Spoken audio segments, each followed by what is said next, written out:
System's rigged, man, it's time to break free. Eyes wide open, gotta see what I see. Standing on the front lines, fighting for the truth. Lift the veil of lies, it's time to be the proof. Take a stand, don't you back down. Raise your voice, let's shake the town. We're the voices that won't be ignored. Breaking chains, yeah, we're ready for war. With the power of the people, we'll make them see a world of justice, united and free. United and free. United and free. Marching with a purpose, we're taking it higher. Fighting through the struggle, igniting the fire. No more silence, we'll make the noise loud. Together in this battle, standing strong and proud. Injustice fades when courage aligns. Rise up together, break the confines. We're the voices that won't be ignored. Breaking chains, yeah, we're ready for war. With the power of the people, we'll make them see a world of justice, united and free. United and free. United and free. So rise up now, it's our time to shine. Together we'll write a new paradigm. You paradigm, you paradigm. Whoa, whoa. We're the voices that won't be ignored. Breaking chains, yeah, we're ready for war. With the power of the people, we'll make them see a world of justice, united and free. United and free. Rise up now, it's our time to shine. United and free. We'll write a new paradigm. United and free.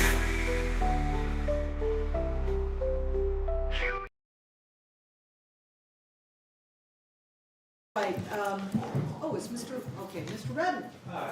Okay, we're waiting on a couple of jurors, but is there anything that we need to discuss outside the presence of the jury? Your Honor, we forgot to put on record that Mr. Arnold was also stipulating the state's proposed 62 and 63 yesterday. Okay, is that right, Mr. Arnold? That's correct, Your Honor. Okay, when the jury gets in here, I will go ahead and announce that. And thank you. Anything else? Okay, well, hopefully these jurors will get here soon. You may sit down. Okay, thank you.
juror number 7, Shannon Bushump, she got lost. She's close by. And juror number 11, Jose Serrano.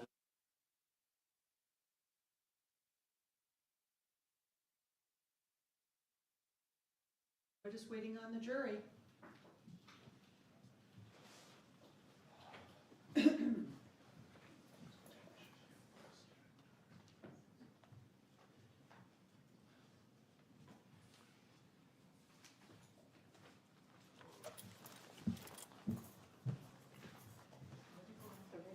Yeah, we might as well go off the record.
Go ahead and invite the jury in.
Okay. Will counsel please stipulate to the presence of the jury? Yes, All right, you all may be seated. And good afternoon, ladies and gentlemen. We're going to be getting started in just a moment or two.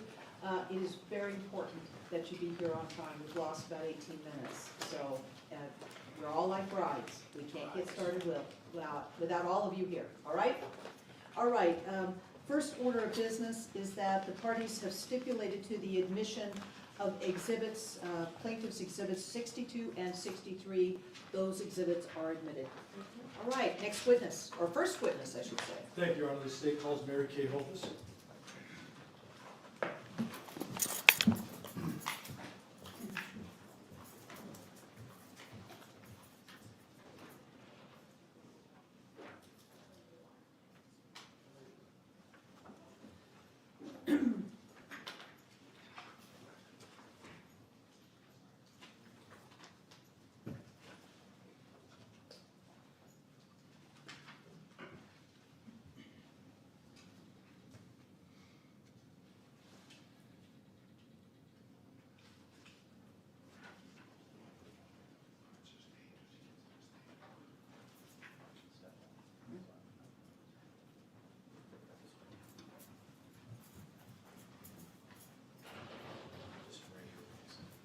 May you please raise your right hand?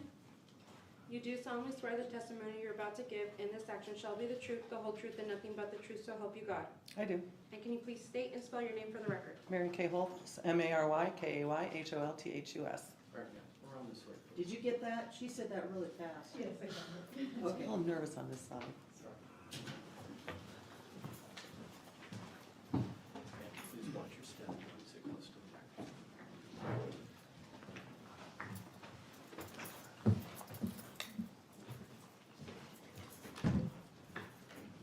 Counsel? Thank you.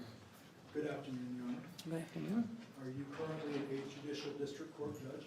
I am, How long have you been on the bench? since 2019.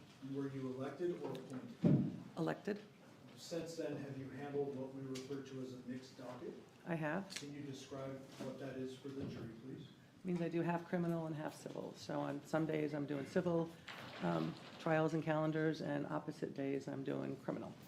Want to focus in on criminal calendars. What types of matters are you handling on a day-to-day basis? All types that come to the district court, which are basically felonies and gross misdemeanors. Are there various types of hearings associated with criminal cases? There are. Would that include arraignments, guilty pleas, sentencings, revocations, and trials such as this? It would. Can you explain to the jury briefly what a guilty plea hearing is and how it unfolds? A guilty plea hearing is when, obviously, most cases don't go to trial, they negotiate. And it's a negotiation between the defense attorney and the state. Defendant will enter into a guilty plea agreement. And then at the guilty plea hearing, we do a canvass. They review paperwork, sign off on it, and then we also engage them orally to make sure they understand everything they're doing and the rights that they're giving up in exchange for their guilty pleas. Subsequent to a guilty plea hearing, is in the matter set for sentencing? It is. And what is a sentencing? A sentencing is when they're going to be sentenced. pursuant to negotiation or otherwise, whether they're going to get probation or prison. After we accept the guilty plea, we refer the matter to parole and probation.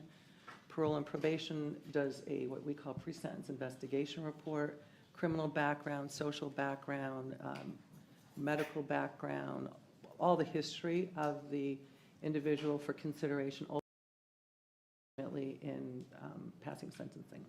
Are there times in which a criminal defendant will appear in front of you out of custody? Yes? And are there other times in which they will appear in custody? Yes. As a result of that, are there some sentencing hearings in which people are remanded into custody from out of custody? There are. Are there security measures in place in the courtroom for these out-of-custody defendants as well as the in-custody? Well, there's security in the courtroom. We have marshals and we have corrections officers watching. I don't know per se if there's anything special. No, that answers the question. Are there times in which you will sentence someone to probation? Yes, Other times in which you may send them into custody, correct? yes. When you sentence someone to probation, are they still monitored by the court in some way? Not by the court, by parole and probation. And what is parole and probation? Parole and probation is the division responsible for supervising individuals that are on probation. They may have to report, they tell them what to do, help them find jobs, or put them in programming, get evaluations to see what kind of programming is best to serve that individual. Are there times in which defendants who you've presided over will get probation, they'll go out into the community, and then they'll essentially mess up on probation in some way? Yes, And would they be brought back in front of you at that point in time? not right away. Sometimes P&P tends to work with them a lot of times to give them multiple chances. But at some point, when they get to a certain level, then parole and probation will put on what we call a violation report, saying that they're violating their probation. Judge, it's time for you to take a look. We think they should go do their time now. And then that goes in front of you, and what's that proceeding called? Revocation hearing? At revocation hearings, do you essentially make a decision if the defendant should remain on probation or be remanded into custody? Yes. I want to bring you back to November 20th of 2023. On that date, do you recall whether or not you took a guilty plea from the defendant in a prior case? I do not specifically. Okay. When I say the defendant, do you understand who I'm referring to? I do. Who? Mr. Redden? Do you see Mr. Redden in court? I do. Sitting between his two attorneys over there at the table. Would the record reflect identification of the defendant? Okay, there's three gentlemen and he's. The middle right in guy. middle? Yep. Okay, let the record so reflect. So as you sit here today, you don't recall taking a plea from the defendant? I do not. If I were to show you a document that memorializes that plea, would that maybe refresh your recollection? Yeah. May I approach? Yes. You may. Oh, I'm so sorry. Oh my God. Oh my God, I'm so sorry. So I'm showing you court minutes as well as a guilty plea from November 20th of 2023. Are court minutes essentially a record of any court proceeding that happens They are. in the courtroom? Do you recognize your name on there? I do. And do you see journal entry which suggests that you took the defendant's plea? Yes, Okay. And that would be on November 20th of 2023? correct. Do you remember which charges he pled guilty to? Attempt battery, substantial bodily harm. Okay. That I remember. Okay. And so, on this particular date, when you took the defendant's plea in the prior case, was he released from custody? He was, And was that pursuant to an agreement in the guilty plea? correct. When he's released from custody, I would presume he goes back out into the community, is that He right? does, And then you set a proceeding to follow the guilty plea? correct. The What was that? sentencing date. Okay. And you talked a little bit about the sentencing date. You mentioned that you received some materials to review in order to prepare for a sentence. Right, And in this particular case, did you receive those materials? I did. And what were those materials? Well, I always have the guilty plea agreement, so I know what the negotiations were, and the pre-sentence investigation report, It primarily. Primarily, you said? If sentencing was set in this case on January 3rd of this year, when would you have prepared your calendar and reviewed those materials? Sometime in the week prior, And usually so- closer in time, so I remember. I don't remember, because it was a holiday kind of time, it was our first day back. It may have been like the Friday before. Okay. And so you know some things in advance about the defendant when you're going in to do a sentencing hearing, is that Oh, correct? yeah, Do you remember reviewing a PSI in this case? I do. Can you explain just briefly for the jury, when you're reviewing a PSI, what are the types of things you're looking for in order to determine the appropriate sentence? Generally, the first thing, partly because it comes first in the PSI, is the age. Because depending on whether, if it's somebody older who's never been in trouble before versus somebody super young, a lot harder to send an 18-year-old to prison, to be honest. And just kind of, so age is what I look at first. Continue. And then I kind of peruse, is it somebody, do they have a lot of AKAs? That kind of gives you a little heads up. A look at the family background to kind of see what we're dealing with. Is this somebody who's had problems growing up? Has there been foster care kinds of situation? What's the family situation? A lot of times we'll have, dad's in prison, mom took off, raised by grandma, all those things that you're kind of mitigating maybe on some level the behavior, or trying to understand what you need to address and where you need to go. Obviously, one of the big things is the criminal history. I always jot down how many felonies, how many gross misdemeanors, how many misdemeanors, and then looking specifically at those, what types are they? Is this somebody who's got a drug issue that needs to be addressed? Are we looking at stolen identity of another, possessions of credit cards and stuff, which more often than not also indicates a drug problem, and where these crimes are focused. And then kind of in a separate category is violence. And sex offenders, I suppose, another one that are a little bit different. Is prior violence an important factor for you when deciding whether to put someone back out on the streets or put them into custody? Hugely. And in this particular case, did you note prior violence in Mr. Redden's history when reviewing his PSI? I did. As you sit here today, do you have a recollection of any I do. specifics? I know that when I did the PSI, he was about 30 years old, and his first criminal conviction was in 2012, battery domestic violence. So literally, he hit 18 and it's domestic violence on his record. And throughout the remainder, until I saw him again, he averaged one battery domestic violence conviction a year, always. He had 3 felony convictions. He had an attempt theft that actually started out, it was pled to an attempt theft, but it started out as a robbery, which is the violent taking of property from someone else against their will, a classic crime of violence. He had 2 battery domestic violence felony convictions. You get a felony after you have so many misdemeanors, they start becoming felony. He had a battery with substantial bodily harm conviction. He had a gross misdemeanor for malicious destruction of private property, which started out as a attempt home invasion, meaning kicking in someone's home. Again, pled down to the malicious destruction. I believe that was the one I had him on probation for. I didn't recall it, but I've since learned that he was in my department on probation for that, and I ultimately revoked him because of the case that I was seeing him on back at the time of the attack. Okay, so that's a lot of information. I know, You put sorry. that down. That's I okay. do that. I appreciate that. Okay, do me a favor, both of you, make sure you let him get his question out before you respond and vice versa. My court reporter is really good at what she does, but she's never mastered the art of taking down 2 people at the same time. Yes. Sorry. In addition to criminal history, are you also reviewing the PSI to determine if that individual has had opportunities with probation, services, mental health treatment, and all those types of things? Absolutely.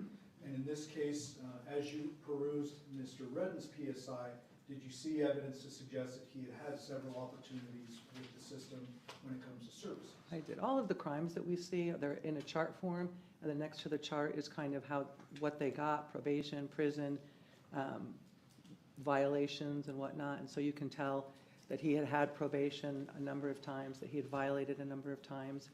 According to his report, he had gone through mental health court, had multiple sanctions and got in trouble a lot of times, but ultimately was passed through and graduated from the mental health court program. According to the PSI 2 times, he definitely had jail terms and he had been to prison for on 1 term.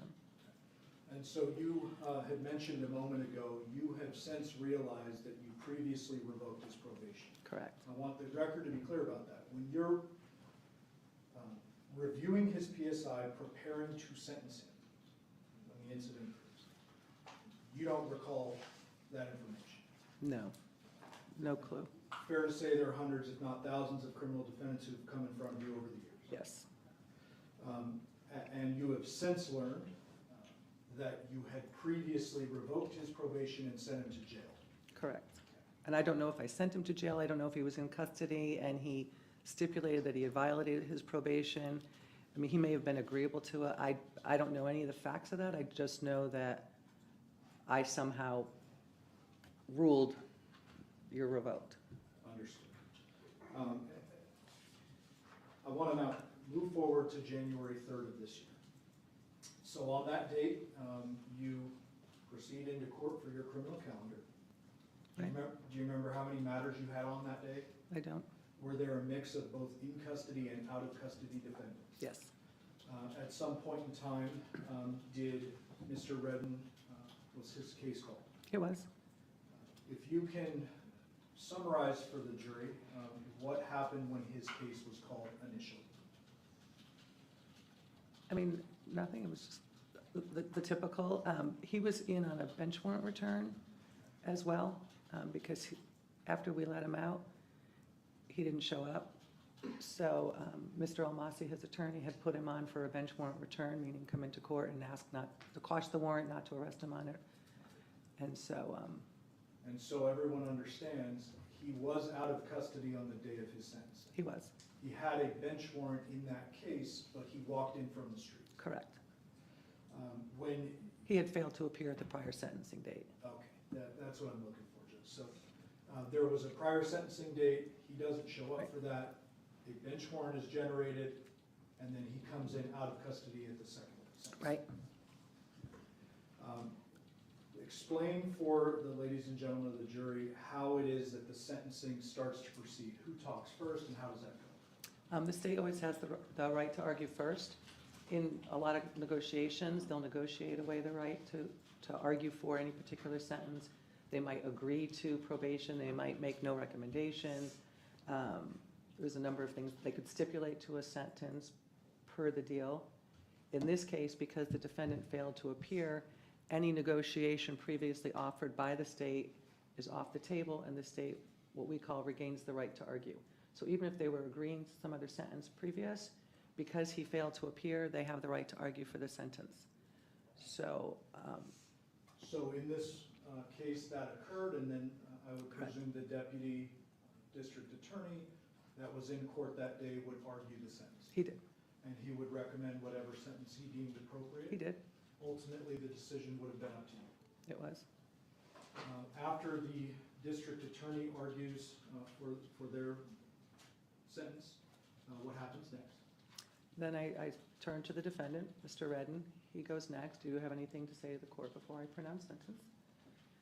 And he was very calm and articulate, and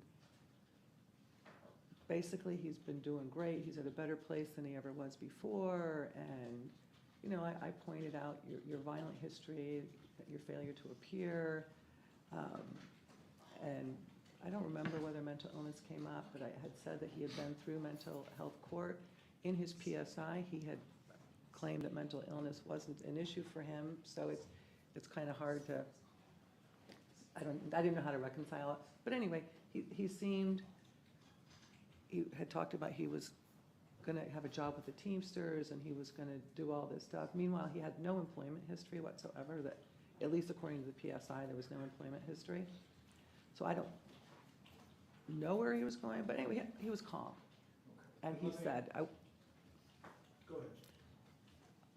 ahead. I think you should give me probation, he said. And we did have, we talked about his criminal history, and it's just so much violence, and Let me ask you some Sure. very specific Sure. questions. When Mr. Redden was speaking in court, did you observe any signs of impairment? no, Did you observe any signs of mental distress or disease or hallucinations or anything of that nature? absolutely not. Had you observed something to that effect, would it have been concerning to you? Of course, Are there times in which the court needs to jump in and say, hey, it's not appropriate to proceed today? absolutely, Here, did you see anything that caused you concern while Mr. Redden spoke? not at all. After Mr. Redden spoke, who spoke next? Mr. Almasi, And who is that? his attorney, Caesar, And was Mr. Almasi permitted to make a full argument to the court and ask for leniency and whatever he wanted to? he was, And did he do so? he did. Now, in a moment, I want to play some video for you.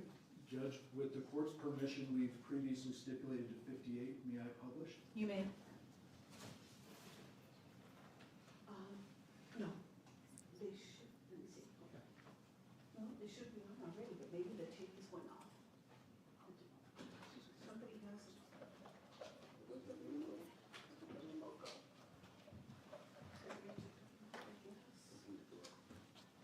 Oh, he has it, okay.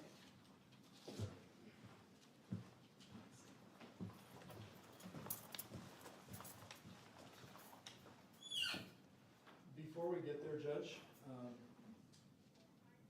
up until that point, district attorney speaks, Mr. Redden speaks, defense attorney speaks. Was everything proceeding as you expect a sentencing proceeding? Yes, Were there any signs at all that this was going to get out of control or violent? no, it was actually completely contrary, because he was, like I said, calm and articulate, and he said, you know, this is what I'm doing. But at the same time, he said, but Judge, I understand you gotta do what you think is right, and I understand that. So I mean, it was better than I would normally hope, I guess. And so, court's permission, 58. Okay,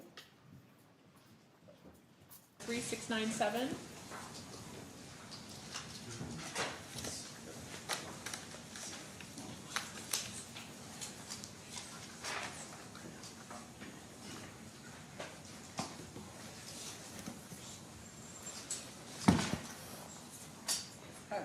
This is time set for entry of judgment and position of sentence. Is there any legal cause or reason why judgment should not be pronounced against you at this time? No, Judge. The virtue be. 3697. Is that your courtroom on January 3rd of 2024? It is, And is that your current courtroom? it is. As you look around this courtroom, is it set up a little bit differently than yours? It is. The folks that are on the right-hand side of the screen, do you know who they are? Yeah. The Who are they? deputy DAs, Joey Scarborough and Richard Scow.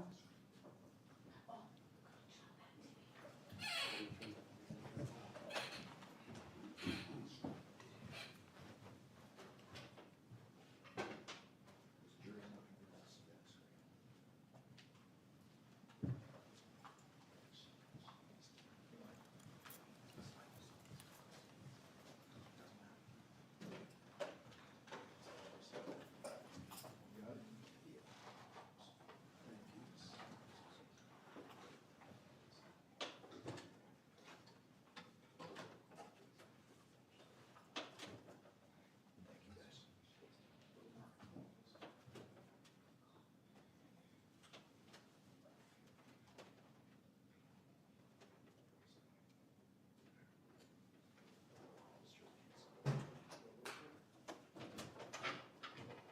Thank you, guys. Judge, is the picture also on your screen? It is. Okay. You can see that on your screen there, Judge? I can. The folks on the right, who are they? The district attorneys, Richard Scow and Joey Scarborough. And on the left, Caesar Almasi. is that the gentleman in the blue suit? It is. Who's that taller guy standing in the center of the room? Shane Brandon, my marshal. And is Shane Brandon, similar to Marshall Black, responsible for courtroom security? He is. Counsel, can I have you approach for a moment?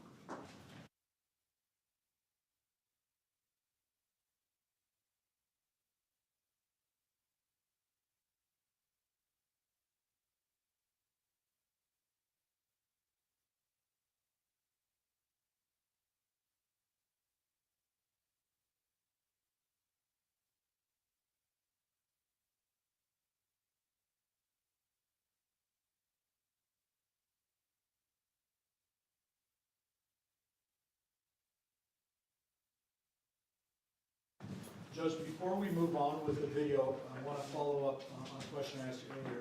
You had mentioned PSI. What does that actually mean? Pre-sentence investigation report. And is that, as you described, several pages long, and it would give not only criminal history of an individual, but where they're from, their childhood, their background, their marital status, their health, and various other things. Yes, Essentially, it's a packet that is supposed to give you everything you need to sentence an individual appropriately. correct.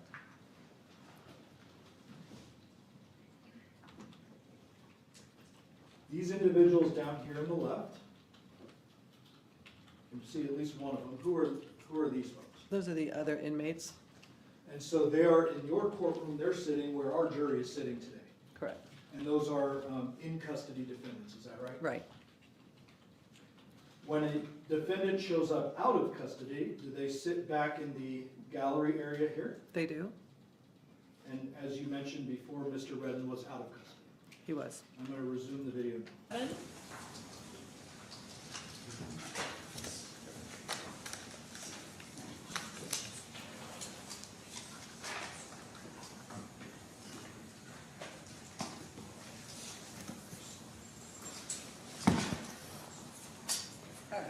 this is time set for entry of judgment, imposition of sentence. Is there any legal cause or reason why judgment should not be pronounced against you at this time? No, Judge. By virtue of you pleaded guilty, I hereby judge you guilty of attempt, battery, or substantial bodily harm. My notes indicate the state retained the right to argue to the bench warrant. Is that correct? Yes. That is correct, Judge. All right. State.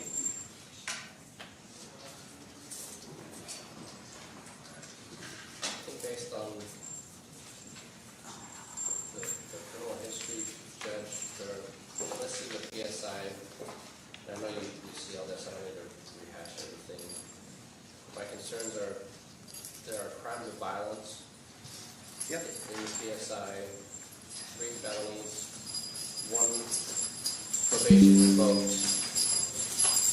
But you do see on page 5, there are many, many probation violations or remands on a probation honorable discharge form.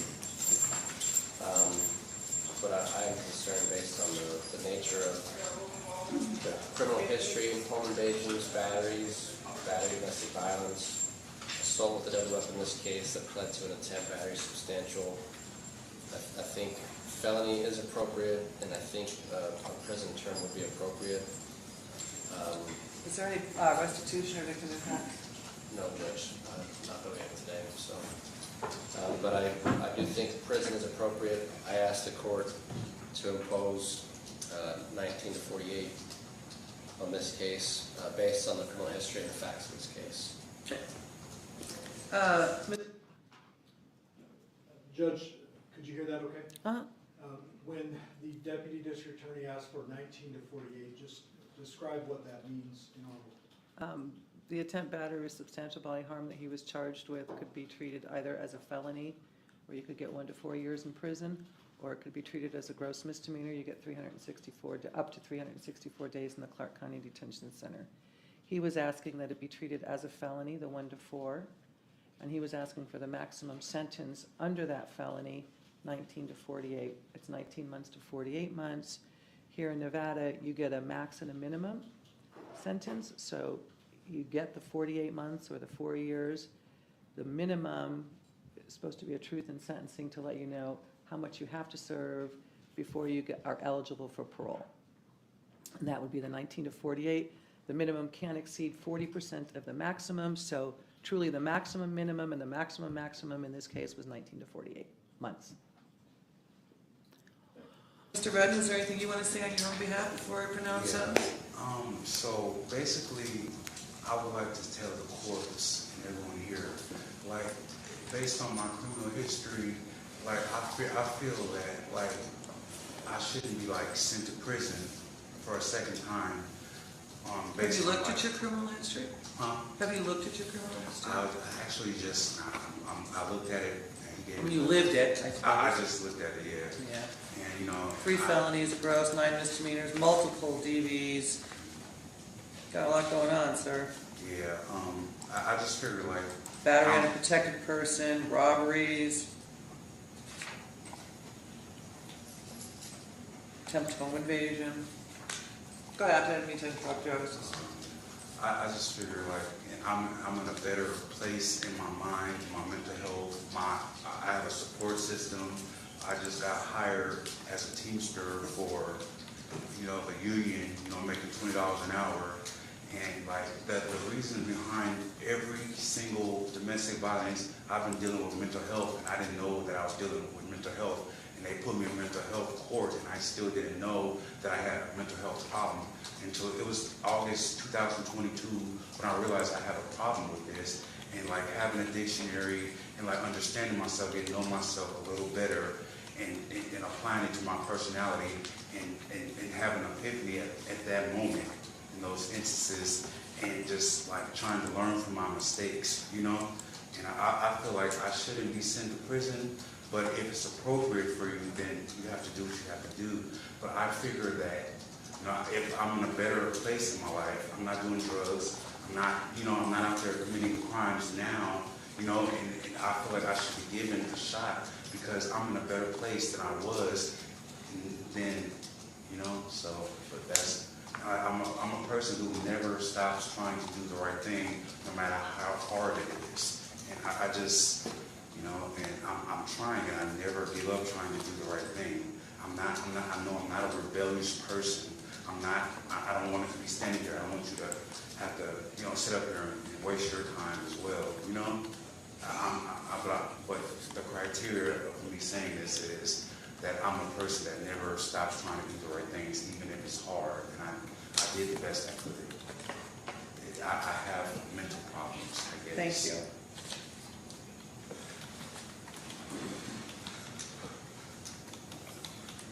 Mr. Almasi? Judge, as contained in the pre-sentence investigation report, my client was diagnosed with schizophrenia and bipolar disorder. And speaking with him, it certainly seems that he's following the pattern that this court has seen so many times of self-medication. I've had 2 goes at mental health court, Mr. Almasi. He did, and he does have 2 honorable discharge from probation. So he can do probation. He can be successful when supervised. It is true that he did get dishonorable discharge. He was revoked on a gross misdemeanor that he was being supervised for just very recently. But he is in a different position now. His foster mother, who is present as a show of support, her name is Karen Springer, has provided him a place to live, which is listed on the PSI. His current address at 8 Rose Circle, Apartment A in North Las Vegas. And she very graciously has allowed him to stay there rent-free until he gets on his feet.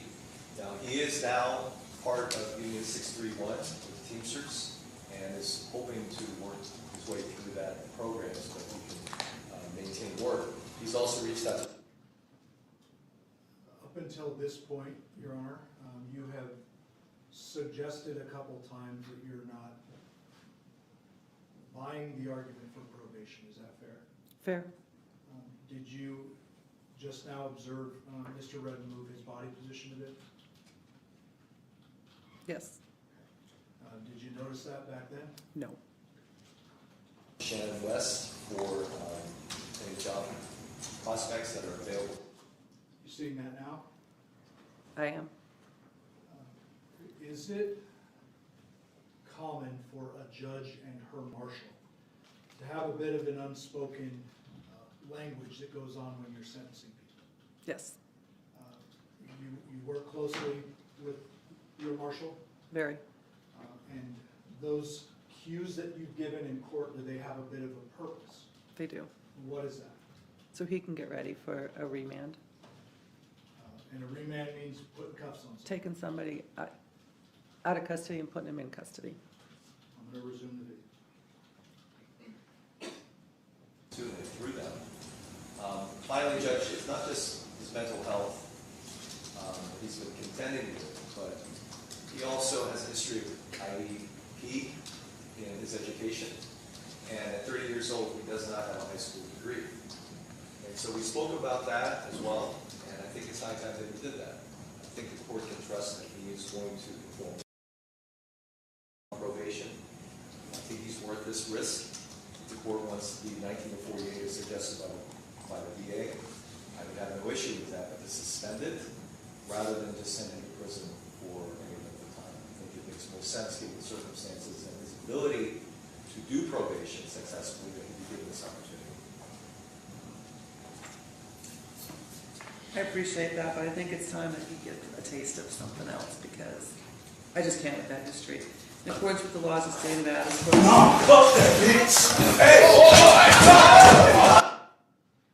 right, before we let that play, Judge, I want you to do your best to walk us through what happens next from your mouth.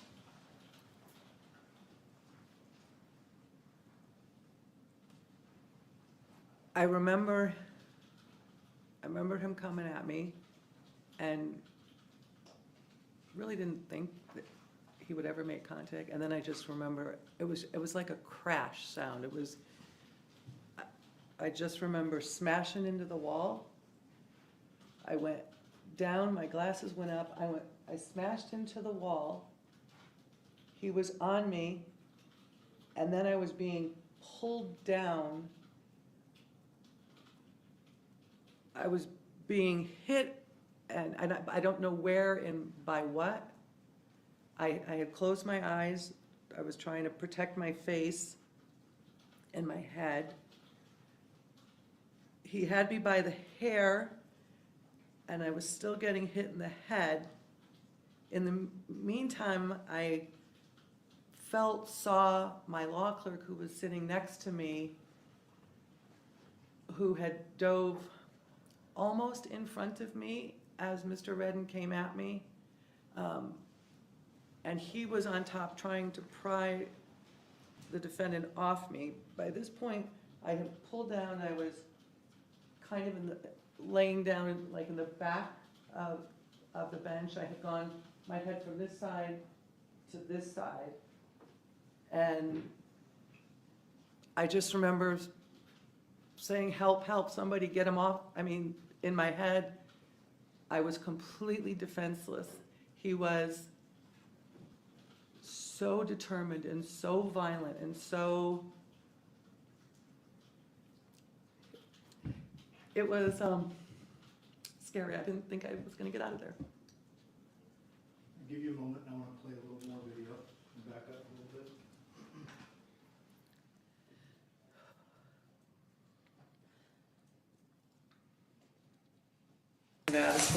Fuck that bitch!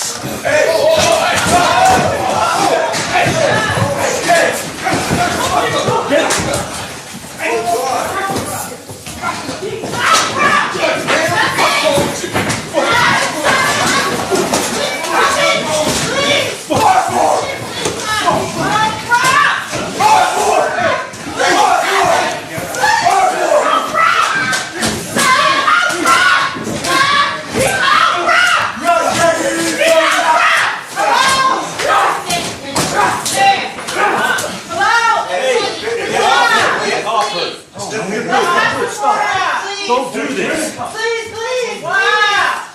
Hey, where's Mary Kay? Is she okay? Why are you doing that?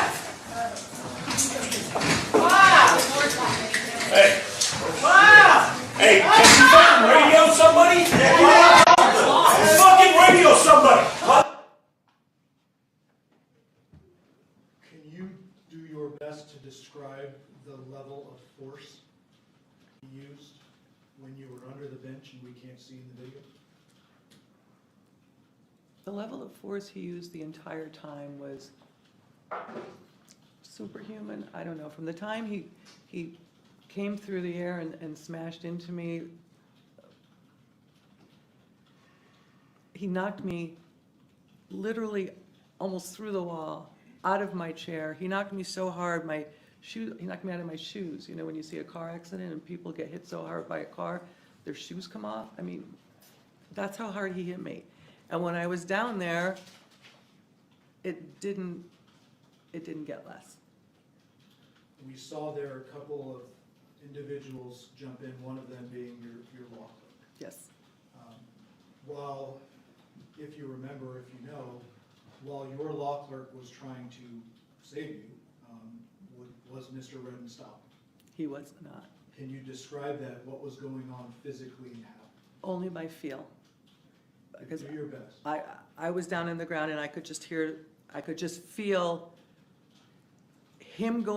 someone going at me who was Mr. Redden, because that's where he was, and I could feel someone trying to pull him off and leave her alone, and you know, this like they're fighting over me.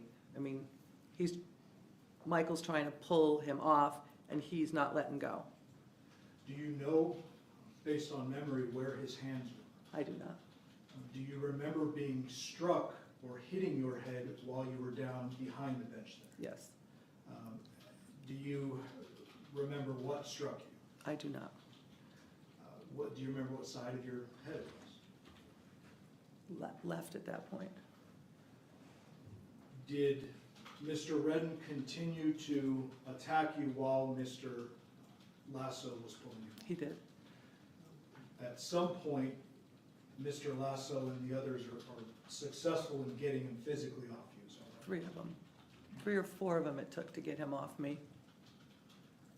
Where did you go, or what did you do once they were able to? As soon as I was clear enough, I literally rolled onto my bench in fetal position. I would presume that this was extremely traumatic for you, but I have to ask, do you know if you went unconscious during the attack? I don't know. What is the next thing you remember after rolling into the fetal position under the bench? I remember thinking, why is it taking so long? I mean, there was chaos in the courtroom, there was screaming, the alarms were going off, and there was still a struggle. Again, I couldn't see it. Partly my eyes were closed and partly it was out of my sight. And so I was just laying there and waiting. And then the next thing I remember is Jory coming up, is she okay? And Michael came up earlier, Michael Lasso, my law clerk, and kind of stood by me, kind of, are you okay? And also, at least the feeling I got was that he was the buffer in case they lost control of the defendant again, because he was still very close. While the attack was actually going on, what was going through your head? I'm not gonna get out of here. And it's a weird thing, because I know that there's video, and there's a part of me going, I'll be dead. But I have 3 kids. They're gonna watch. And that's what they're gonna see. That's what was making me so mad. Not what he was doing to me, but what he would do to my family.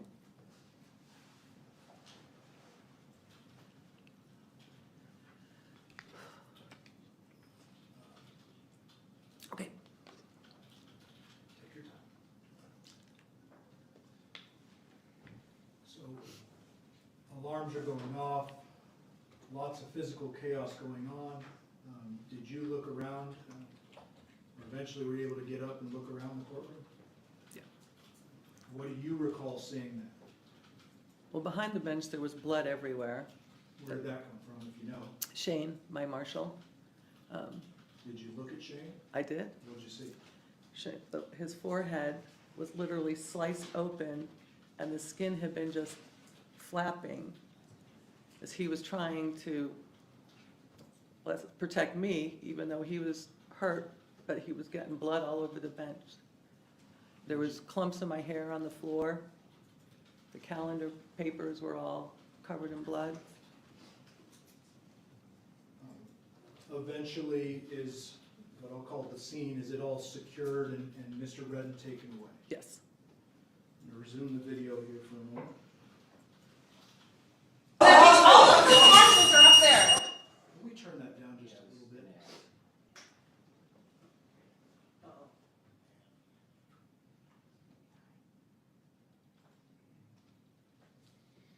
Oh my God.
Judge, did you see yourself finally getting up there? I did, I believe previously you said you don't know if you went unconscious or not. correct. Do you remember getting up and trying to walk where there's no exit? Well, I remember because I've seen the video. I mean, Okay. I You have no independent recollection of trying to get out of the courtroom by going over to the other side of the bench? no.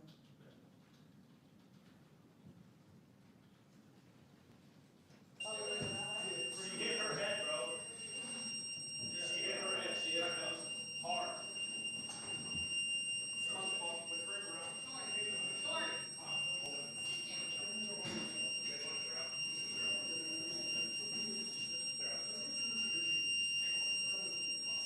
What are you looking for?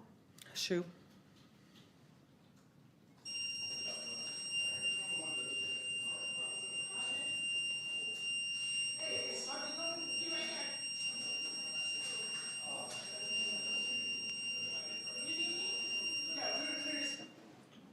Once you are cleared from the courtroom, can I presume that there was an investigation that ensued?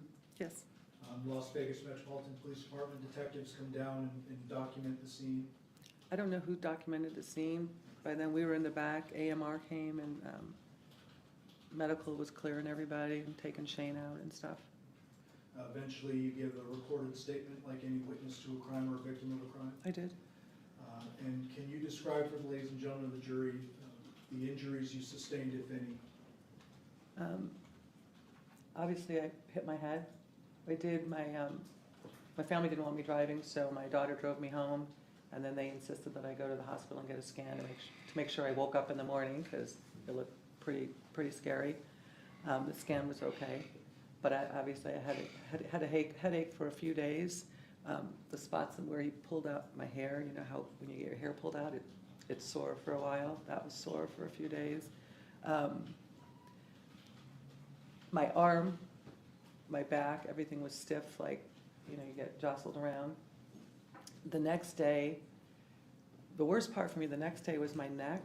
I don't know what it was. I don't know. All I know is I literally, during the day, was holding my head up, like, with two hands, because my neck was so sore and so tired.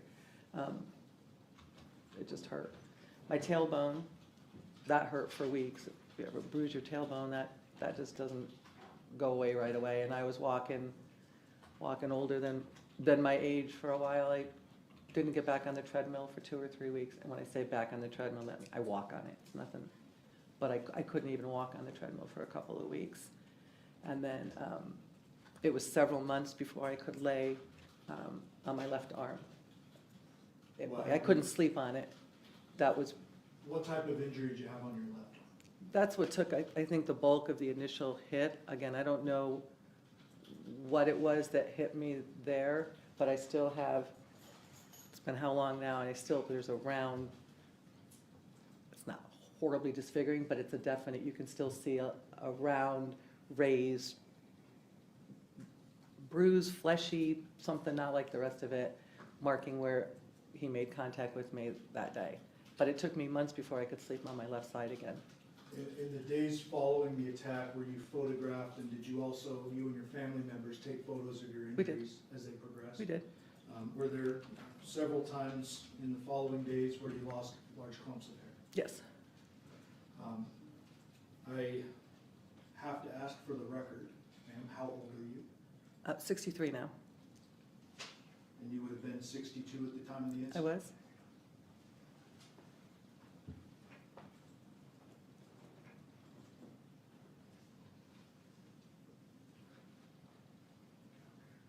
All right, thank you very much. I'll pass it over, Judge. Okay, Cross? Good afternoon, Your Honor. Good afternoon, Mr. Arnold. Your Honor, isn't it true that you didn't have any bruises as a result of this attack? No? And I'm sorry, I didn't catch that. What was your answer? No. And isn't it true, Your Honor, that you didn't suffer any bleeding as a result of this attack? That's true. And isn't it true that you had no broken bones as a result of this attack? That's also true. And in regards to your neck, you didn't have any bruising on your neck, isn't that true? True. Isn't it true that you didn't know how many times, if any, that Mr. Redden hit you with a fist? True. In fact, you don't know for sure if Mr. Redden hit you with a fist or if you were kneed or anything like that. True. After the obvious initial. Correct. And let's make that clear for the record. So when you say after the obvious initial, I'm not talking about the leap, but when you're actually on the floor, you don't know if you were being struck by Mr. Redden with his feet, his fists, or anything like that. Correct. Just that I'm being hit. Just that you were being hit. And were you covered up? Was your face covered up at the time? I'm going to assume so. I mean, Prior to him jumping over the bench, you didn't see him with anything in his hand, no. and you didn't see during the attack him having anything in his hand. No. You know, you're asking it in the negative, the last two questions, Mr. Arnold, and I'm afraid that it'll come across in the transcript as a double negative. Could you re-ask those questions? I just want to make sure you're getting the meaning that you want. Yes, Your Honor. So isn't it true that you didn't see anything in his hand? Yes. And isn't it true that during the attack, when you're on the floor, you didn't see anything in his hand that he was attacking you with? Also true.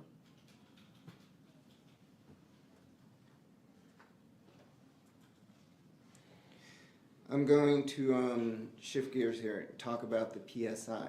In regards to the PSI, you reviewed it, I did. and did you, was there a section that you recall in regards to his mental illness? Yes. And you were aware that he had suffered from, he had a previous mental illness history, is that correct? Correct. And do you recall, was it paranoia and schizophrenia? I remember schizophrenia. I don't remember what else. Did you have any concerns going into the actual sentencing hearing about his competency? No. Did you make any inquiries to Mr. Malsi, his defense attorney, in regards to his competency prior to proceeding with sentencing? I did not. If I recall, the mental health history was fairly long ago about his diagnosis of schizophrenia, and that he had gotten some treatment and then he was not on medication.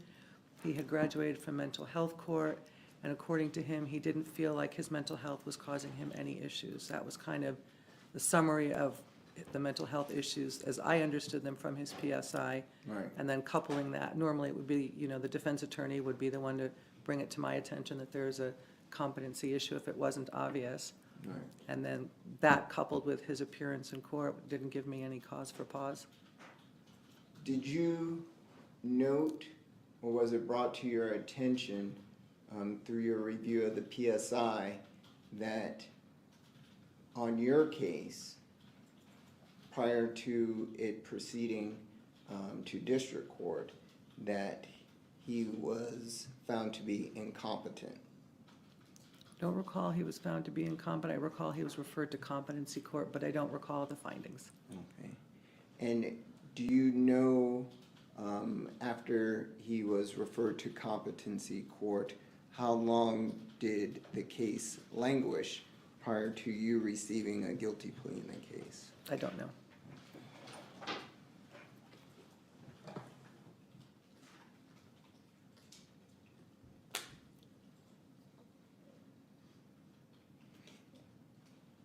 And again, you weren't aware or made aware by anyone that he was supposed to be on medication at the time I of was his not. sentencing? I was not.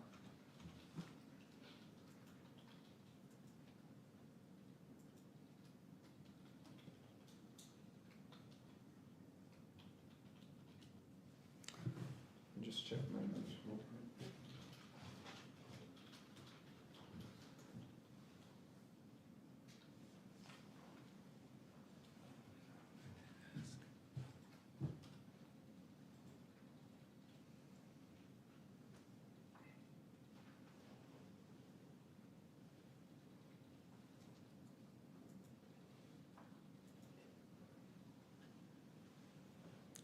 Was he saying anything to you that you recall when he was on top of you? I don't recall. Do you recall if you heard any statements that he said that he was trying to kill you? I don't recall. Do you recall anything that was being said to you by Mr. Redden? I do not. It was literally chaos.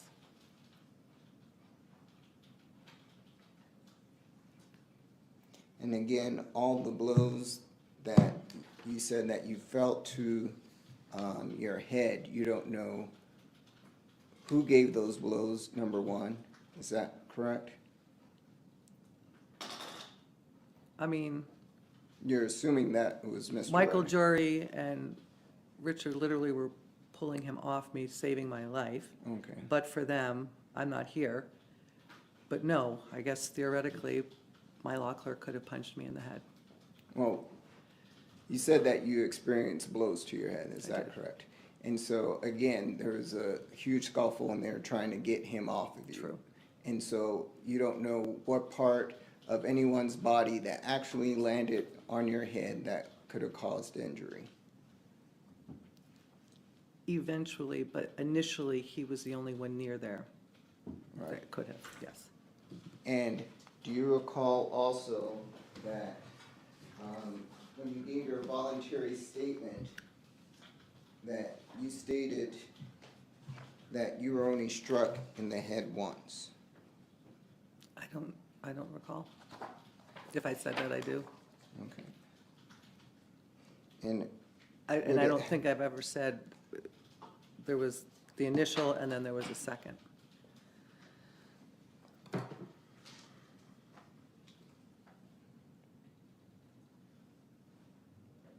okay, I'm going to approach Ms. Pierce Abbott. May I approach to refresh her recollection? Sure. I did it again, I'm so sorry. That's okay. Just where I have it highlighted. We have started me? Yeah, just read So in good. between that. You want me to read it to you? No, no, Want me to just read it myself? read it and refresh your recollection. You know the drill. Then I'll ask questions. Can I keep that? Yeah, if you want. There you go. Okay. And so, based upon your review of the voluntary statement, do you recall how you were hit?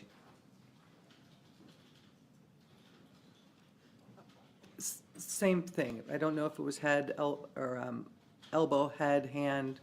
Yes. Okay. I And don't you- know. And you don't I was know- hit, but I don't know with what. Right, and you don't know how many times you were I hit? don't. Okay. That's all the questions I have. Redirect. I'll be brief, Judge. You gave a voluntary statement to police that was recorded, right? Yes, Subsequent to that, you testified at a prior court proceeding. yes, And throughout that, you've been consistent that you don't remember how many times you were hit. yes. In fact, as you sit here today, you can't tell the jury if you were knocked out or No? not. Mr. Well, Arnold's, I think you might have a double negative as well. Could you re-ask that question? do you know if you were knocked out? No? I mean, no? May I approach? Yes. There was a question or a line of questioning about whether you sustained bruising. Do you remember that line of questioning? Yes? Showing you now, 27, 28, 29, 30, 31, 32, and 33. Are those documentation of your bruising Yes. after the incident? And these will be available to the jury. These are already admitted, Judge, so these will be available to the jury. I'm not going to put them up on the overhead. When you described this attack initially, I asked you about the level of force that was used. And I want you to do your best to describe the level of force used and why it is you don't remember how many times you were hit. I was hit so hard between the defendant's body and behind my bench, it's a marble wall, and so, like I said, I was hit so hard that I literally smashed into it. And then I was, at best, dazed, and I was pulled down behind me, and he continued going after me so forcefully and so violently that literally 3 or 4 healthy, strong young men couldn't get him off of me. It was so strong. They saved my life. I tell them that all the time. You guys saved my life. As that was happening, do you recall a hand on your neck? I remember being held No, not clearly, no. Fair enough. You're doing your best to recall the events as you remember. Is that right? Yes. Thank you. I do know I lost hair, a lot of hair from that side. Thank you. Any recross? Yes, just real quick. And, Your Honor, in regards to the bruising, the pictures that you were just shown, those were pictures in regards to bruising on your shoulder, your arms, and your legs and tailbone. Is that correct? Well, you don't have a picture of my tailbone, but Oh, your back area. my lower hip, my Right. shoulder, and my upper arm, yeah. Okay, and there was no bruising to the face, and there was no bruising to your neck? You have to You know, say, you asked, there No. was no bruising, and she's saying no. but she get it verbally, and Right. I'll start it over again. There was no bruising to my neck, There was no bruising that I'm aware of, yeah, to your neck, and there was no bruising to your face. no. That's correct? That's correct, sorry. Okay, That's all right. all I right, just want to make sure the transcript reads Reads. the way that you guys want it to read, that's all. right. All right, no further questions. Thank you. Okay, you may step down, Thanks. thank you. Appreciate it.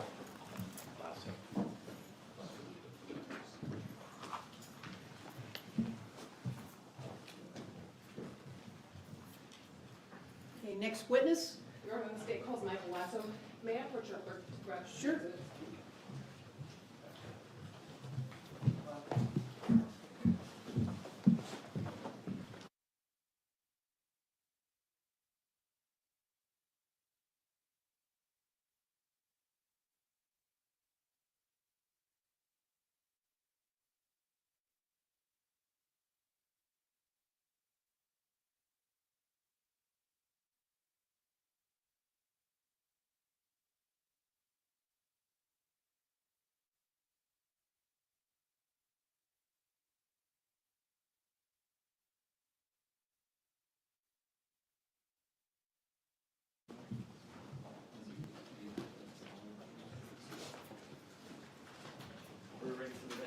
Yes.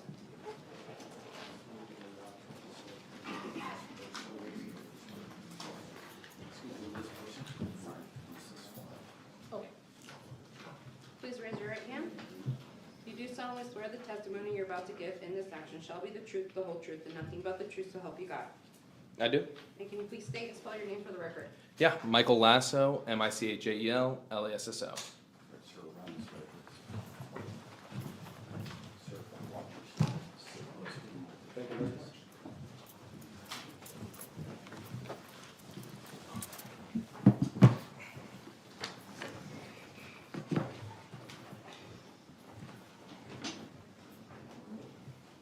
May I proceed, Your Honor? You may.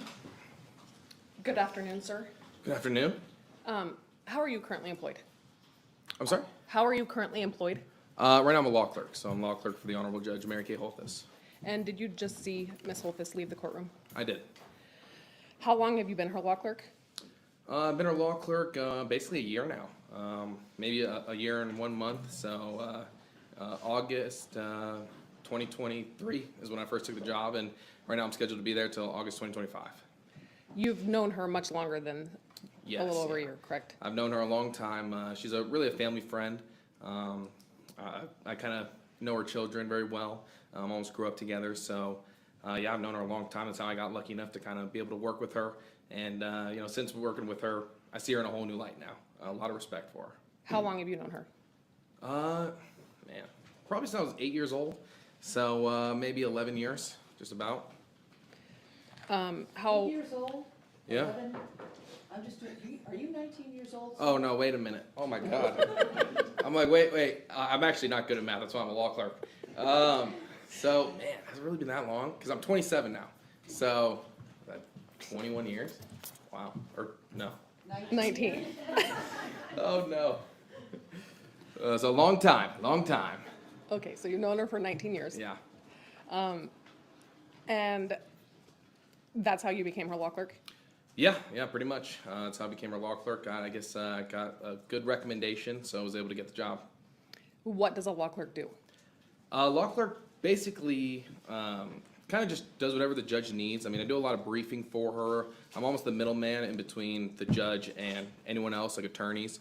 So anyone that wants to contact the judge, anyone wants to speak with her, anyone that files a motion, anything like that, I'm the middleman in between. So I'm looking at all the motions, I'm speaking to all the attorneys, I'm kind of coordinating everything. I brief all the motions for the judge, kind of give her a heads up. And sometimes it's as simple as, just giving her a cup of coffee. Do you also accompany her to her calendars? Oh, yeah, absolutely. Every calendar, I sit directly next to the judge, kind of on the left side of her. And we have a split docket, so we have criminal and civil. So I'm just kind of on that left side, almost where this monitor is, and I'll kind of be right here, and the judge will be right there.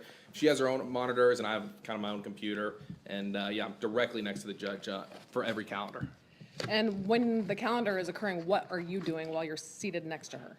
It depends. I'm usually checking my emails. I'll also keep going along with whatever, matters up. So, maybe if it's a criminal matter, I kind of pull up that entire file. If there's anything that the judge quickly needs printed, or maybe it's a police report or anything like that, I kind of right there. I have a printer there. I can print anything she needs. Or sometimes I need to run in the back, get her something that she needs, maybe make a copy, basically anything at all just to make sure the calendar runs smooth. Okay. And what days does she hear her criminal calendar? She hears her criminal calendar on Mondays and Wednesdays, and then Tuesdays her civil. Okay.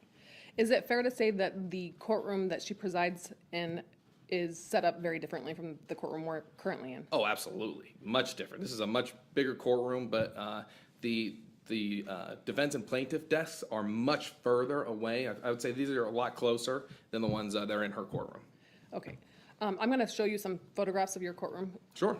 So that you can help explain the layout for us. I'm showing you on the overhead what's been admitted as States 2. Could I get it flipped over, please?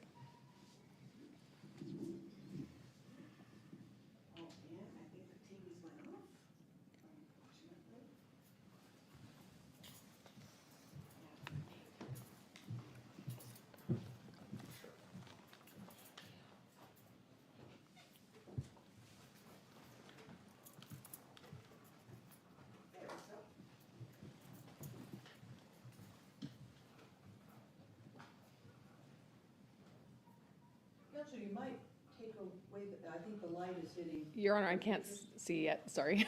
I couldn't see the monitor was taking a minute to turn on. You can pull up the lamps. Yeah, pull up the lamps just a tad.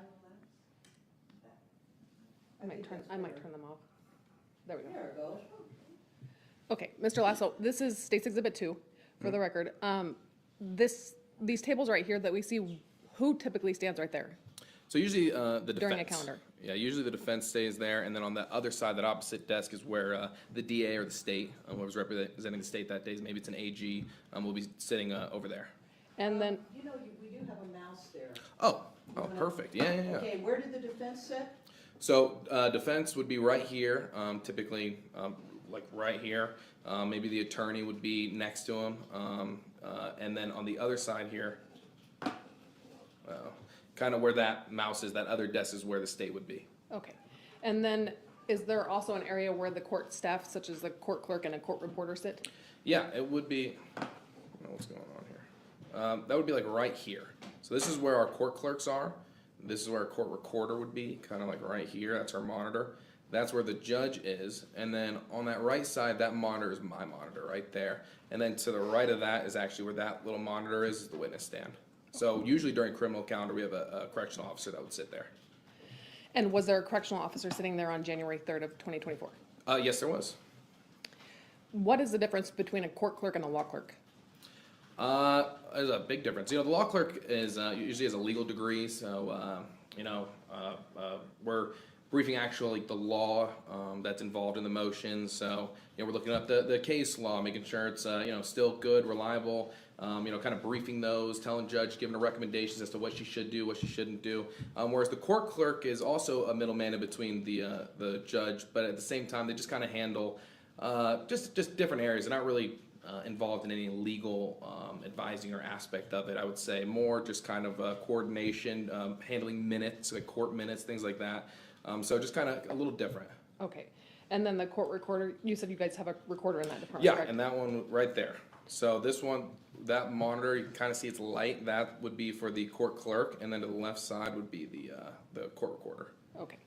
And With regards to that courtroom, is there actually an entrance behind that tile wall that we can see? Yes, yeah, so that's where the judge and me, that's where we usually enter, along with the entire court staff, really. We all kind of enter in through that door. Her chambers would be right behind there.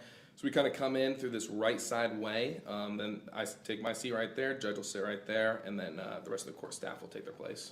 And then moving on to states 3, oops, let me take this one off. What are we looking at here? So this is kind of just a seating area. Usually people who are supporting the defense or the defendant would be sitting in this back area, but it really could be anyone. So that desk right here is the defense desk, kind of just the opposite angle. Or I'm sorry, the state's desk, I'm sorry. So this would be usually anyone that on behalf of the state sits right here. And this would be, like I said, where the DA or the state would be. And then that opposite side is where the defense is. So this would be where any defendant would be, their attorney. Usually it's a PD. And then, like I said, this is usually where family members will sit, supporters, friends, anything like that. And do you see another exit in this photograph?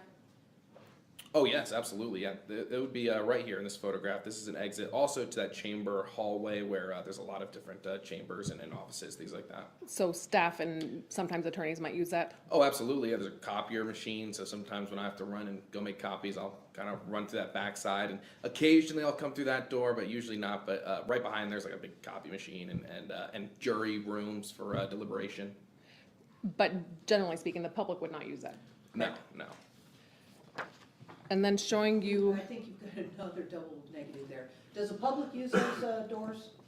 Not that specific one, no. And the one behind the judge, no, never. Okay.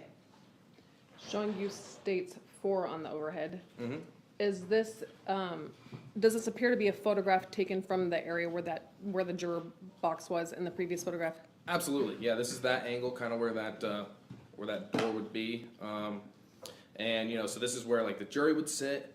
This is where, like, occasionally witnesses will come up and maybe a victim statement would be given, or attorneys will go up there and make an argument. This is where the state would be, and that was kind of where that previous photo was taken, would be back here for friends and family. And then this door is kind of where a holding cell is, and then also where defendants during our criminal calendars, that's where they will walk those defendants through that door. And then to the right side is where our recorder would sit, and then this is the court clerk here. Okay, and when you say defendants, do you mean in custody defendants? Yes, absolutely. Okay. And then showing you states 5. What is this?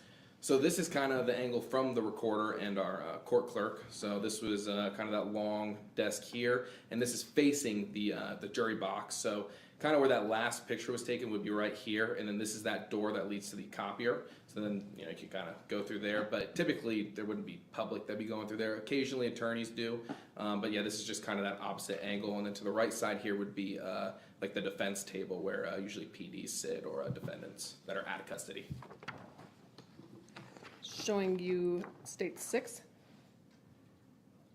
What are we looking at here? This is the view from the court clerk's angle here. So this is where the judge would sit. This is my monitor right here. Literally right where that picture is being taken, it would be exactly like the angle from the court clerk. And then this right here would be the witness stand. It's kind of like right here. Then we have a TV there, and then that's that same door, obviously the jury box. And then when we have criminal calendars, instead of a jury there would be the in-custody defendants would all be kind of taking up that area. Okay. If you could look right here for me, where my finger is. Yeah. Is that essentially like a wall between where the judge sits and the court clerk? Yes, it's a full wall. There's no kind of opening that you can go through there. Kind of the only access point to that chair that you're seeing where the judge would sit is through that right side. So you have to go through that right side. There's kind of like maybe 2 steps that you go around, and yeah, right there. There's kind of 2 steps that you would go around, and that's the only way to get over there. I mean, unless you were to hop over this little wall there, you can't really get to that side of there's no access to it, essentially. Okay, so this would be the door that you'd walk through to get to the Yeah, it kind area of where swings you around. Yeah. Okay. Showing you state 7. And then from right here, this is the view from the judge, kind of where the judge sits. That's a microphone right here, and there's a little sign too that'll say like always recording. That's right there. And this is her view. That right there, that monitor would, again, be where an out-of-custody defendant would be, along with PD or whoever their attorney would be. This side would be usually typically filled up on criminal days with defendants, the in-custody ones, and then on the right side would be where the DA or the state representative would be. And kind of like the equipment where I'm standing, there's an Elmo near- Absolutely, yeah, just like that, and attorneys will walk up, they'll give arguments, and that main door right there is the access point for the public, or, you know, attorneys that are going into the courtroom that day. Anyone that's essentially not a courtroom staff member is typically walking through that main door there. And you're talking about the two double doors? right here? Correct, yeah. Hey, we're starting to talk over each other, so why don't we make sure she gets her question out, and then counsel make sure he gets his answer out, okay? Showing use states 8. What are we looking at here?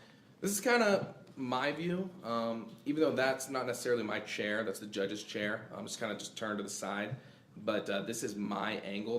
This is my monitor right here, and this is kind of the view if you were to stand up in that little room section that's blocked off. This right here is that wall area that we were talking about earlier, that's completely closed off. And that's the court clerks right here in the recorder. And this is, you know, like I said, my monitor, so this is kind of would be my view. Okay, and I'm gonna zoom in on something really quickly here. Mm-hmm. Do you see the red and green buttons right there? Yeah, I do. What are those?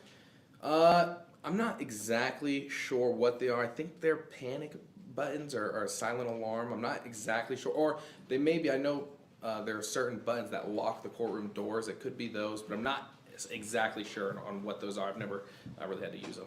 Okay. Showing use states 9.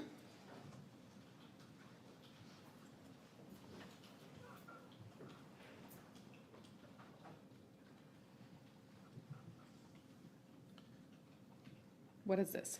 So this is kind of the angle that you would see if you were, like, let's say a defendant walking through that door, the in custodies, almost where that holding cell is. So once you walk out, if you were to just look left, this is the angle you would see. This is that door that I was talking about earlier that leads to like chambers and offices and things like that. And then if you see on the right side, if you were to loop around, that is how we would walk up to where we would be sitting, me and the judge. But this is just kind of that angle there. This chair to the bottom side, this is like typically an extern may sit there, but it's usually either an officer or no one sitting there. Thank you.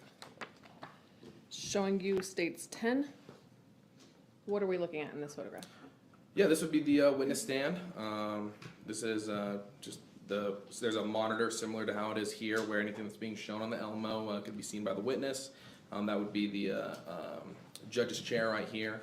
That's the judge's monitor. That would be my monitor. There's typically 2 chairs up here, so I would have a much smaller chair right there. And this is that door that we would enter through. This is kind of that one access point, the wraparound.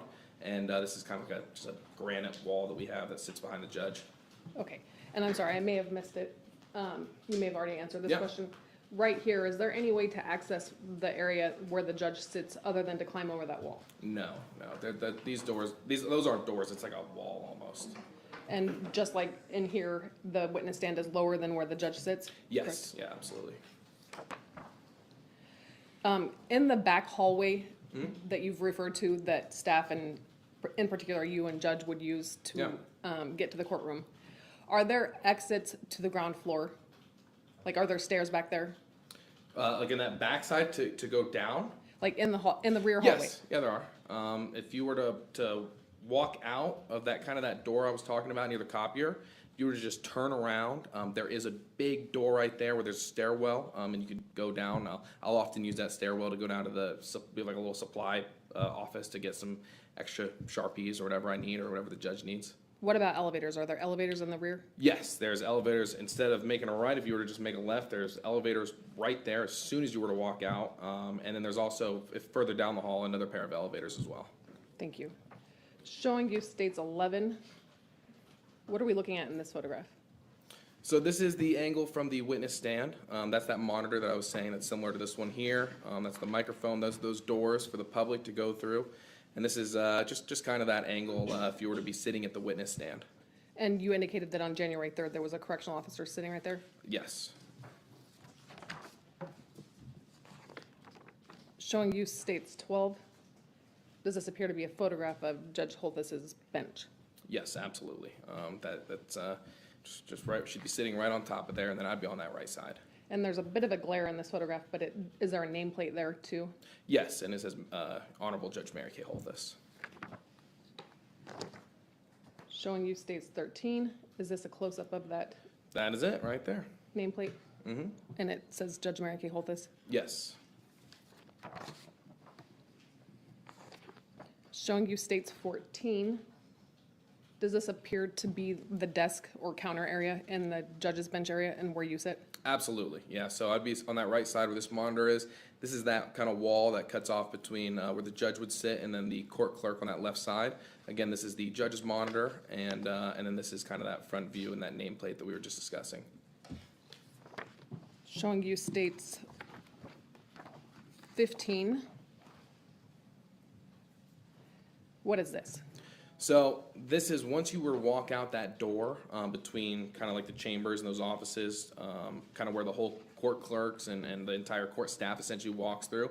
If you weren't going down that long hallway that we discussed earlier, where the court clerk and recorder sits, this would be making a left. So this is how me and the judge, this is the only access area to that little kind of sitting area where the judge would be, and then myself. So every time that we go into court, whether it's for a trial or a calendar, we go through this area. That door that's closed right now is usually open, and we just kind of walk through. There's kind of like 2 steps, and you just walk up, we make a right, and then I'd be sitting right on this right side here, and then the judge would be kind of right here. Okay. And going back to 19, this is the door that you're referring to, correct? Exactly, yes. That you and judge enter into? Yes.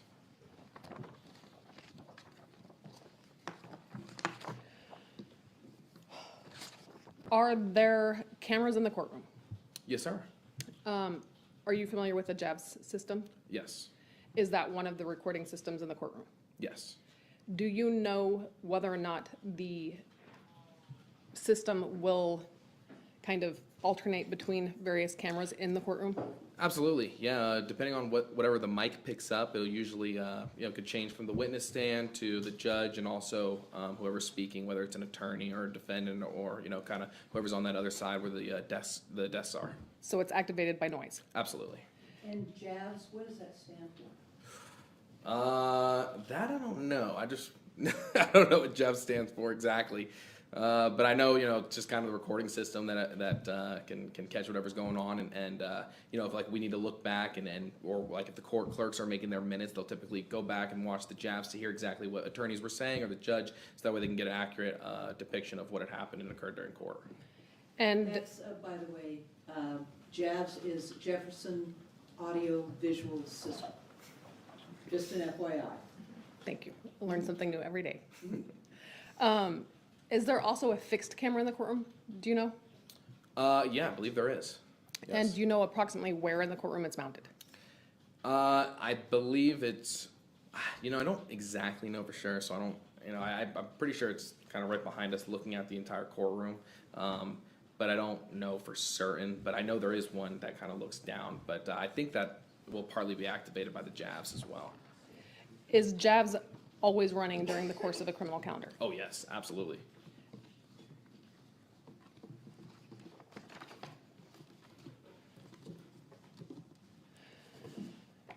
Now, to go to January 3rd of 2024. Mm-hmm. On that date, you were not originally supposed to be working, correct? Correct. Were you supposed to have the day off? I don't know if I was supposed to have the day off, but that morning I'd woke up and I was actually studying for the bar at that time. The bar was taking place in February, so this was January 3rd. It was kind of our first, it was right after New Year's, so it was our first criminal calendar of the year, and actually our only criminal calendar that week. So, and it was on a Wednesday, so my boss had texted me, one of the court staffs, and said, hey, why don't you take the day off? It's not that long of a calendar. Why don't you study? It's coming up here pretty soon. It's a pretty stressful exam, so you can go ahead and just take the day to study. And for whatever reason, I just really wanted to be there. I wanted to, it was our only criminal calendar that week, and it was just something that I felt like I just should be at. So I told her thank you, but instead I decided to go into work that day. And on that date, did you sit next to the judge like you would during any other calendar? Absolutely. Were you multitasking like you indicated you typically do? Yeah. I'd prep the files that day, kind of start off as any other, and And during calendar, I remember just going through emails, checking to see if there's any updates. Sometimes attorneys will email you right during calendar, so just kind of checking and making sure everything was running smoothly. During a typical criminal calendar, I know you indicated that there was at least one correctional officer seated in the witness stand in the courtroom. Yes. Are there typically more than one correctional officer? There usually is. Sometimes there's only one. We always have our marshal there as well. But especially if it's like a lot of defendants that are in custody coming in, there will be maybe 2 correctional officers, occasionally 3, but usually, like I said, you'll have the one. You'll always have the marshal there as well. Are there times when the correctional officers who are present in the courtroom might remove some of the in-custody defendants and take them back to the Clark County Detention Center? Absolutely, yeah. Especially if there's a lot of defendants in a particular day, or maybe if there's like some sort of intermission or break, whatever ones that we've kind of gotten through the in-custodies, they'll go ahead and kind of uncuff whoever's together or whoever hasn't gone, and then they'll go and walk those individuals through that door that we were talking about and then on to CCDC. But there will always be at least one correctional officer in the courtroom if there are in-custody defendants, Yes. correct? Oh, yeah, yeah. And you indicated that there's also a court marshal that's in the courtroom during criminal calendars? Always, yeah. And is that Marshal Shane Brandon in your courtroom? Yes, it is. And typically, how is he dressed? In full uniform. He's got, a vest on, and he looks almost like a police officer. It's like a brown tan shirt that he has, and like I said, a vest. He's got a full belt. He's got a gun on him. He's got a badge, everything like that. With regards to the correctional officers that are in the courtroom, are they typically dressed in uniform? Oh, yes. Yeah, almost identical to the marshal. And readily identifiable as law enforcement officers? Yes, absolutely. Are they typically armed Yes. with a firearm? Yes. On January 3rd of 2024, do you recall a defendant being on your calendar that day by the name of Deobra Redden? Yes, I do. Do you see that individual in the courtroom today? Yes, I do. Could you please point to him and identify an article of clothing that he's wearing today? Sure. That's him right there, wearing, looks like, I can't really see the color of the tie, almost like a purple tie, blue shirt, standing up right there. May the record reflect that he's identified the defendant, Your Honor. Let the record so reflect. Now, with regards to Mr. Redden on January 3rd of 2024, were you aware of whether or not he'd ever been in your department prior to that date? Yes. Was he or was he not? He was, yeah. And do you recall what he had been in your department for previously? Exactly, I'm not sure. I believe, I don't want the record to be wrong here. I believe it was a domestic violent offense, if I remember correctly. Do you know what kind of hearing it was? Sorry. The kind of hearing that he was there originally for, or that Previously. day? Previously. It was a sentencing hearing. Where we would, I believe, given him probation. Okay. And there was nothing particularly remarkable about that hearing, correct? Nothing remarkable at all. Were you aware on January 3rd of 2024 when his case was called? Were you paying attention? Yes, I was absolutely paying attention. I remember him kind of getting walked through by our marshal. When there's an out-of-custody defendant, whether it's a sentencing or really any hearing whatsoever, we always have a marshal directly behind him. And it's typically Shane, who's directly behind that particular defendant, whatever it is. And I remember him coming into the courtroom, and I remember him kind of talking for a long time. The judge had given him an opportunity to address the court. And I remember at that point, there was really nothing unusual. He seemed really polite and courteous, and there was no kind of nothing unique about the situation. So I kind of had lost interest a little bit. I was, doing my emails. It wasn't really, like I said, anything unique about the situation. And I kind of, like I said, I kind of just started answering emails. Prior to Mr. Redden addressing the court on his own behalf, do you recall whether or not anyone from the state made an argument on behalf of the state? I think, I can't. Were you paying attention at that point? Yeah, I don't necessarily recall. I mean, I think the state may have, but I don't necessarily recall exactly what, kind of right before then. Like I said, I was kind of answering emails and stuff, and I didn't think anything of it. Do you recall who the calendar deputy was that day? The calendar deputy? Who was handling the calendar on behalf of the state? On January 3rd. State, there was Jory, I know, was there. I know Richard Scow was there. I think it was Scow at the time, because Jory would kind of pop in from time to time. So I think it was Scow. Okay. And with regards to a calendar deputy, is that the individual that would handle the bulk of the matters on the criminal calendar that day? Exactly, yes, yeah. And occasionally, specialty team deputies might pop in and out to handle individual matters? Yes, yeah, Okay. So on that date, Richard Scow was the assigned calendar deputy, yes. and Jory Scarborough was a specialty team deputy that appeared on Yes. January 3rd. At some point, after Mr. Redden addressed the court, do you recall something unusual happening? Oh, yeah. So, like I said, I was kind of lost. I didn't lose interest, but I was kind of listening, but I wasn't, paying too much attention. I was just kind of answering emails, and then I could hear. I remember the judge speaking. I remember the judge kind of going and kind of saying what she was going to say, and then I could remember hearing some handcuffs. And then what really caught my attention was I heard, excuse my language, but I heard, fuck that bitch. And when I'd heard that, I immediately looked up. And when then I'd seen Mr. Redden, and I'd seen him kind of hop over the defense about earlier, and he'd kind of put one hand down, and it just kind of pretty easily just hopped right over. And at that moment, I was obviously my full attention was looking at this particular individual. And at that moment in time, I actually thought he was going to go for the door, because occasionally when we go to remand defendants into custody, they'll go and make a run for it. And there was that particular door that we were speaking about earlier. So I actually was under the impression he was going for the door. Never would I even imagine that he was going to go for the judge. But then I remember looking at him. I was actually saying like, whoa, whoa, whoa, because I was trying to like process what was even happening. And it all happened so fast. I mean, like I was saying before, the defense desk is actually a lot further than these desks are here. And he was able to scale that distance in such a short amount of time. I mean, the video doesn't even do it justice as to just how fast that all took place. And then I remember him doing this just incredible leap over the judge's bench bar there.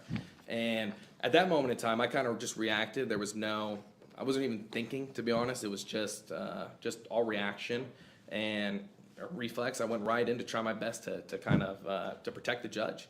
So, no hesitation. I tried my best to go in.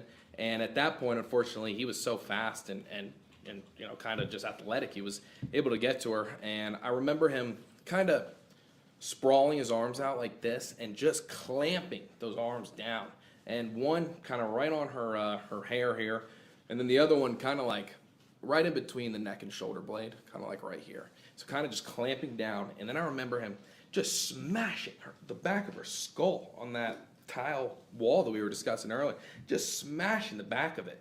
And at that moment, I was actually thinking to myself, like, oh my God, like he's going to kill Judge Holthus. And, I remember after he'd smacked her skull, he had actually dragged her down. So he goes and does that, and then he actually drags her down, almost twists her a little bit, and was like face to face with the judge. And at this point, I am almost like on his back trying to get him up, and he's like this. And Judge Holthus is actually, Judge Holthus was like frozen at the time. I mean, she was literally frozen solid, almost like a piece of petrified wood. She was just not even moving. I think she was in a state of shock at the time, and. He was yelling things at her. He was saying things to her, and I couldn't make out anything that he was saying because I was actually in turn screaming at him and saying, "Get off the judge! Get off the judge! What are you doing?" I was like, "What's wrong with you? Get off the judge!" And I remember vividly just how strong Mr. Redden was. I mean, this guy, he is unbelievably strong and much bigger than me. So I'm trying to wrestle him and get him off, and he is glued to her like a magnet, like an actual magnet. Like I couldn't pry him off of her. And it actually Excuse me. I'm sorry. Where was he grabbing her at that time? Same thing. It kind of just the hair and right here. So, and would not let go. Like was just stuck on her. And you indicated that he was right in her face, approximately how far? Yeah. I mean, you couldn't get any closer. I mean, like almost like touching noses. Like this. And I'm sorry, could you turn yeah, almost like this. I mean, literally like this, like yelling at her, saying things at her. This is when he had kind of twisted her, and I'm on his back, and they're almost this close, like So- face to face. Approximately like 3 to 6 inches apart, maybe? Yeah, I'd say so, maybe even closer. And they are close, and she's completely unresponsive, just petrified, just completely, like I said, in just a state of shock. Had you ever seen Judge Holthus in that state before? Oh, never in my life.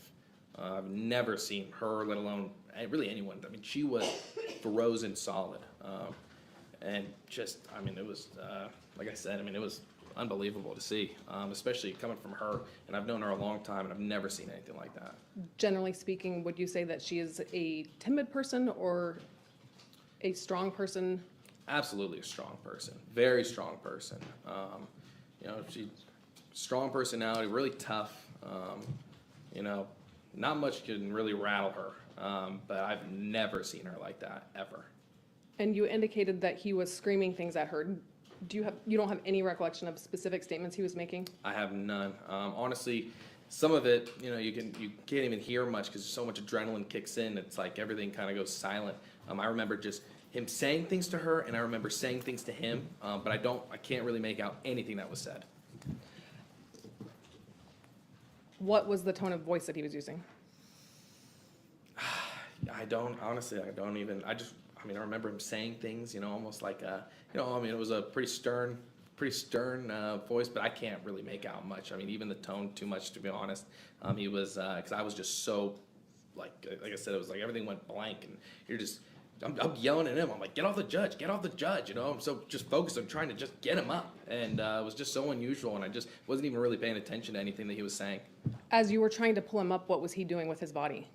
Oh, he was just stuck to her. There was no getting him up. He was fighting tooth and nail. I mean, I'm trying my best to get him up, and he is just latched onto her. There is no getting this guy off of her. It was unbelievable. I mean, I actually remember saying to myself, like, I could not believe how strong Mr. Redden is. It was unbelievable. I mean, I could not. I'm just trying my best. I mean, I'm struggling to try to just get the guy up just a little bit. I mean, off Judge, and he is just glued to her.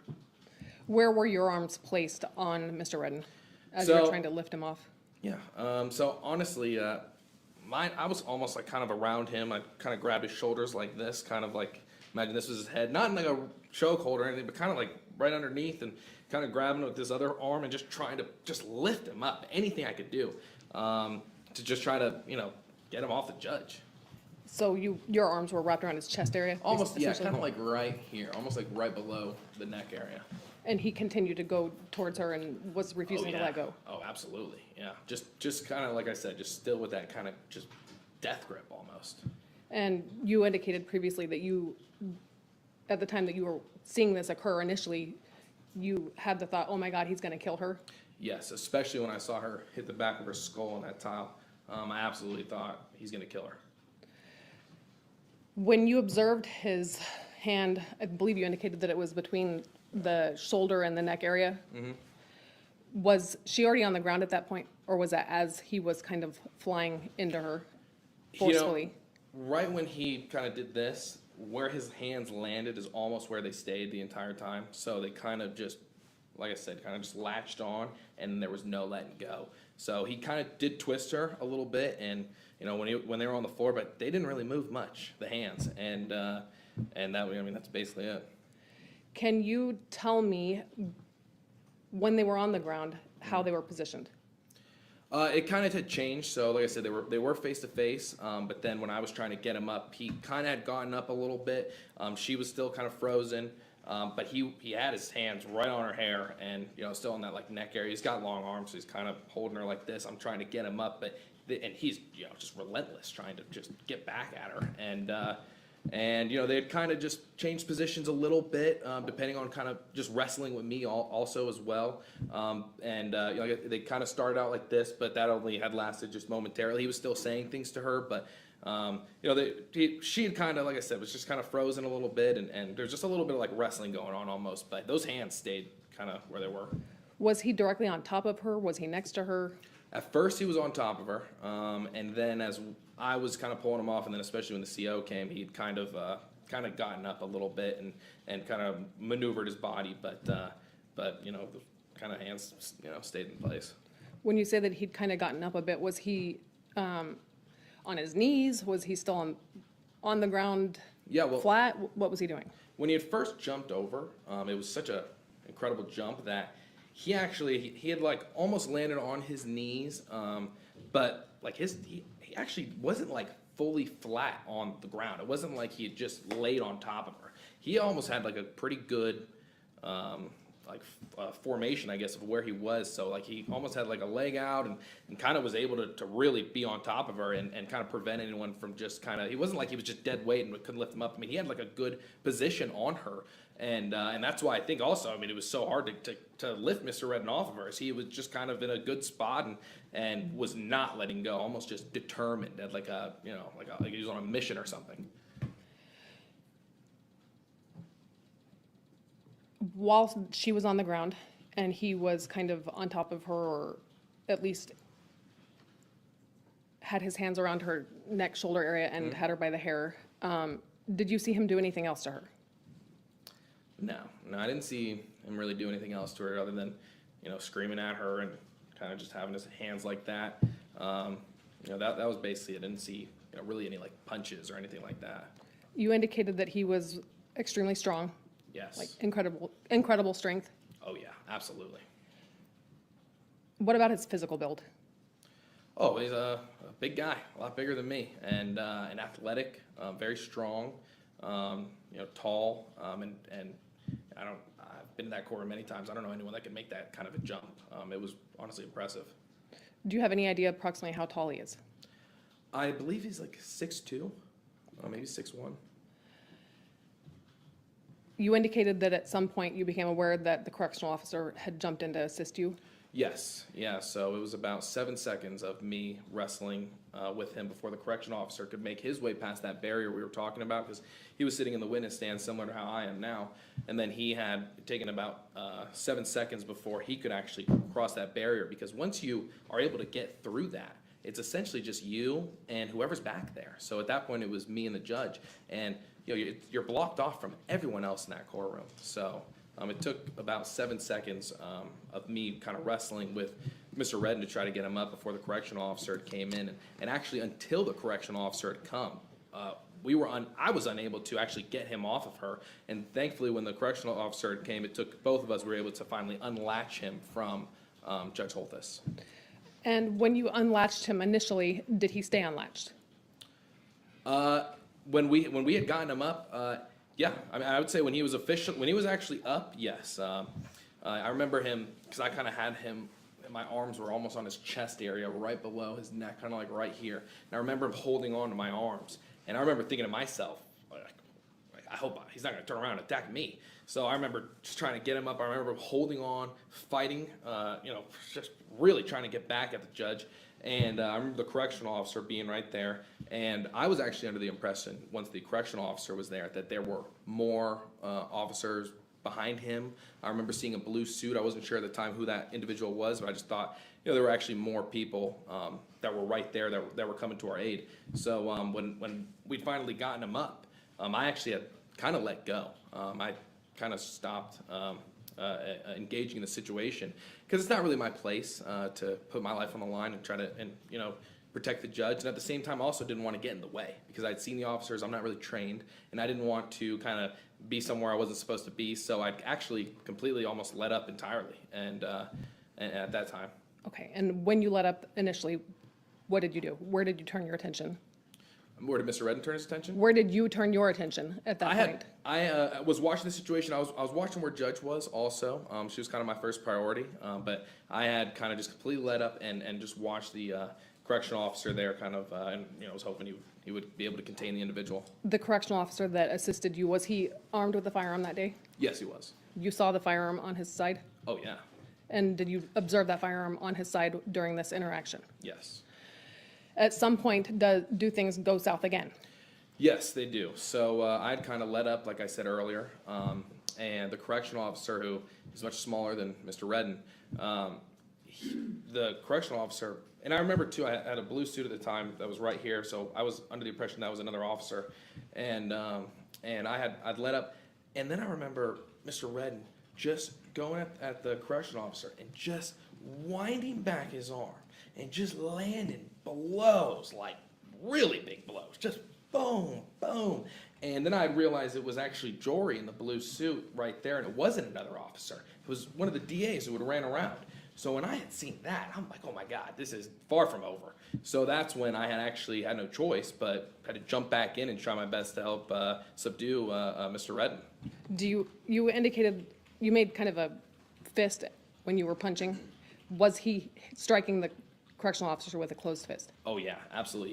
He was complete. I mean, like I said, real big windups, just huge blows. And I actually remember saying to myself, like, oh my God, I hope he doesn't, grab the gun and maybe start shooting at someone in the courtroom. I mean, I don't know what's going to happen. I know the correctional officer's got a loaded gun right there, and now the correctional officer's in distress, and it's just me and a DA here. I wasn't sure what was going to happen, to be honest. And what actions did you take to assist at that point?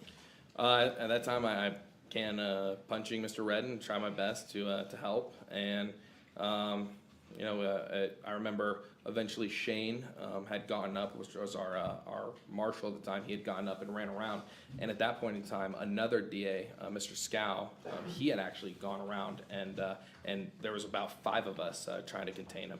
Okay, so when you say that Shane had gotten up and come around, do you mean he'd gone around that kind of triangular shaped wall? No, he had gone around the other side where like the witness stand would be, kind of like right here. Okay, and you said the other DA, Richard Scow, was also back there now assisting? Yes. So it was you, Jory Scarborough, Richard Scow, Shane Marshall, and the corrections officer? That's correct. And ultimately, with the assistance of these 4 other people, are you all able to get him detained or restrained? Yeah. When it took 5 of us, but once we were able to kind of get him, the correctional officer managed to get up, and with the help of everyone, we were able to, like I said, finally, contain Mr. Redden. And the minute that the correctional officer had gotten up, and I'd realized that, kind of the situation was handled, then I immediately went to check on Judge. And when you went to go check on Judge, what did you observe about her? Oh, she was frightened. She was in a fetal position right underneath the bench. There's like where my feet are now, there's a similar kind of opening where she sits, and she was literally in a fetal position, shaking, just still frozen, scared for her life, just, almost like this, like just in a full state of just shock. Is it fair to say that even once Mr. Redden had kind of been finally constrained or detained, he was still lying in the area where you and the judge would? Yes, absolutely. Yeah, he was laying there for quite some time. And was that while he was being handcuffed so that he could be relocated? Yes, and I remember a flood of security coming in, and marshals and other people coming to help. When you checked on Judge Holthus, did you try to get her to go back into chambers with you? Yes, yeah. I stayed by her side the entire time. I didn't leave her side after that, and I remember her not wanting to go through our normal walkway whatsoever. She was so scared that she actually hopped over where that clerk sits. She actually hopped over that other side because she was so just scared, and just, like I said, just it's kind of the state of just shock and emotion that she couldn't bring herself to just walk through that other area. Once Mr. Redden was relocated, was she then able to exit out her normal path? No, she went over, like I said, she went right over where that clerk is, that big wall. She wouldn't go, she wouldn't walk through that normal path. You also indicated that you became aware of an injury to Marshal Shane Brandon Yes. after things kind of settled down a little bit? Yeah, I do remember when all the people were kind of trying to detain him, like all 5 of us. I remember looking up at Shane, who was sitting, or standing almost right here, and I remember seeing his head busted wide open like an onion peel, and his forehead was literally dangling off of his forehead. And I remember him saying, "How's the judge? How's the judge? How's everyone?" And him, kind of just worrying about everyone else. And meanwhile, he's got an injury to himself. I'm like worried about us. How are you? Mr. Redden was not bleeding though, correct? I don't believe so. Okay. I want to show you some photographs on the overhead showing you states 17. Do you recognize this as a photograph of the bench area after the incident? Yes. And the disturbance, the papers all over the place, the apparent blood on some of the paperwork. Oh, yeah. is that all the result of Mr. Redden trying to attack Judge Holthus that day? Absolutely. Or attacking her, actually attacking her? Absolutely. And the blood that's on the paperwork, is that Marshall Brandon's blood? Yes, yes it is. Counsel, how many more questions? I'd like Just, to give the jurors. a break. I'm almost done. Okay. Showing you states 18, the area where Judge Holthus was curled up in the fetal position, is that depicted in this photograph? Yeah, it was, would be right there, kind of right underneath Right that here? monitor. Yes, exactly. Showing you states 19, is this the area where you would typically be seated during a counter? Yep, yep. And obviously, this is after the incident on January 3rd of 2024? Correct. And the reason why there's so much blood is because that's where our marshal was over, trying to help and assist, like I said, kind of right here. So that's where the witness stand would be, and that's why there's so much blood in that area.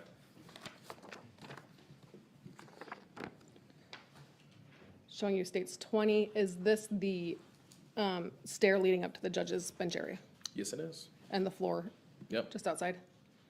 And this disturbance was, or the papers and the trash can being knocked over, that's all part of the incident, correct? correct.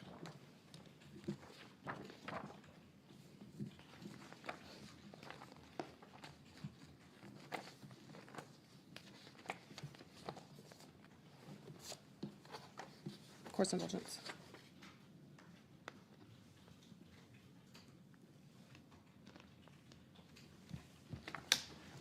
I'll pass the witness, Your Honor.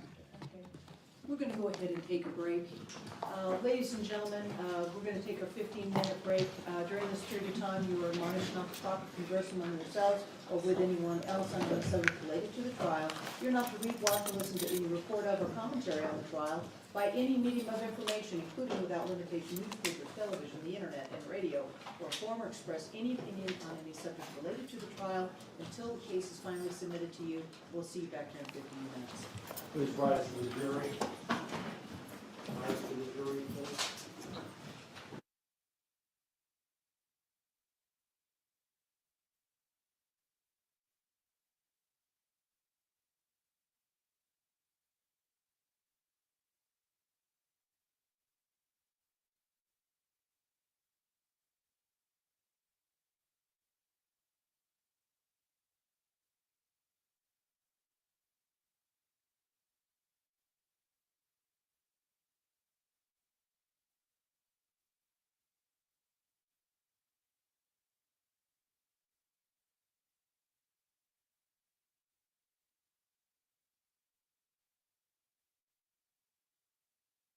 Lasso, you can go ahead and enjoy your break, and if you need to use the bathroom in the back, you most certainly can.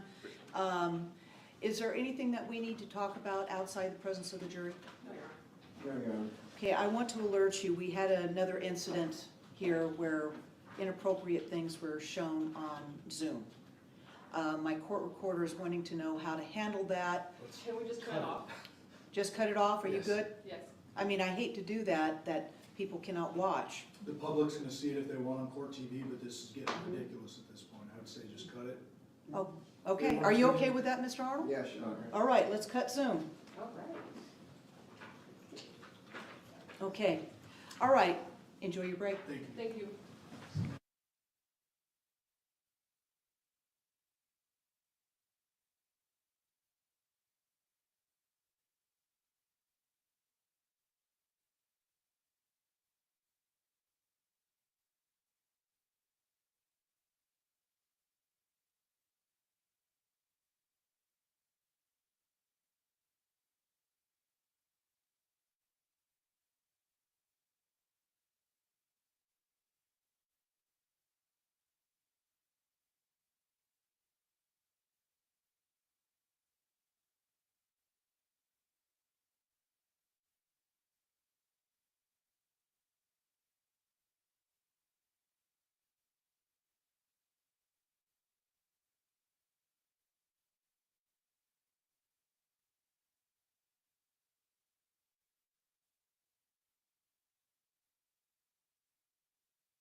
You all may be seated. Okay, are we ready to proceed? Yes, Yes, Your Honor. Okay. Are there any representations that you'd like to make? Your Honor, it is my understanding that Mr. Redden is going to plead guilty but mentally ill to all of the charges in the second amended indictment that was previously filed.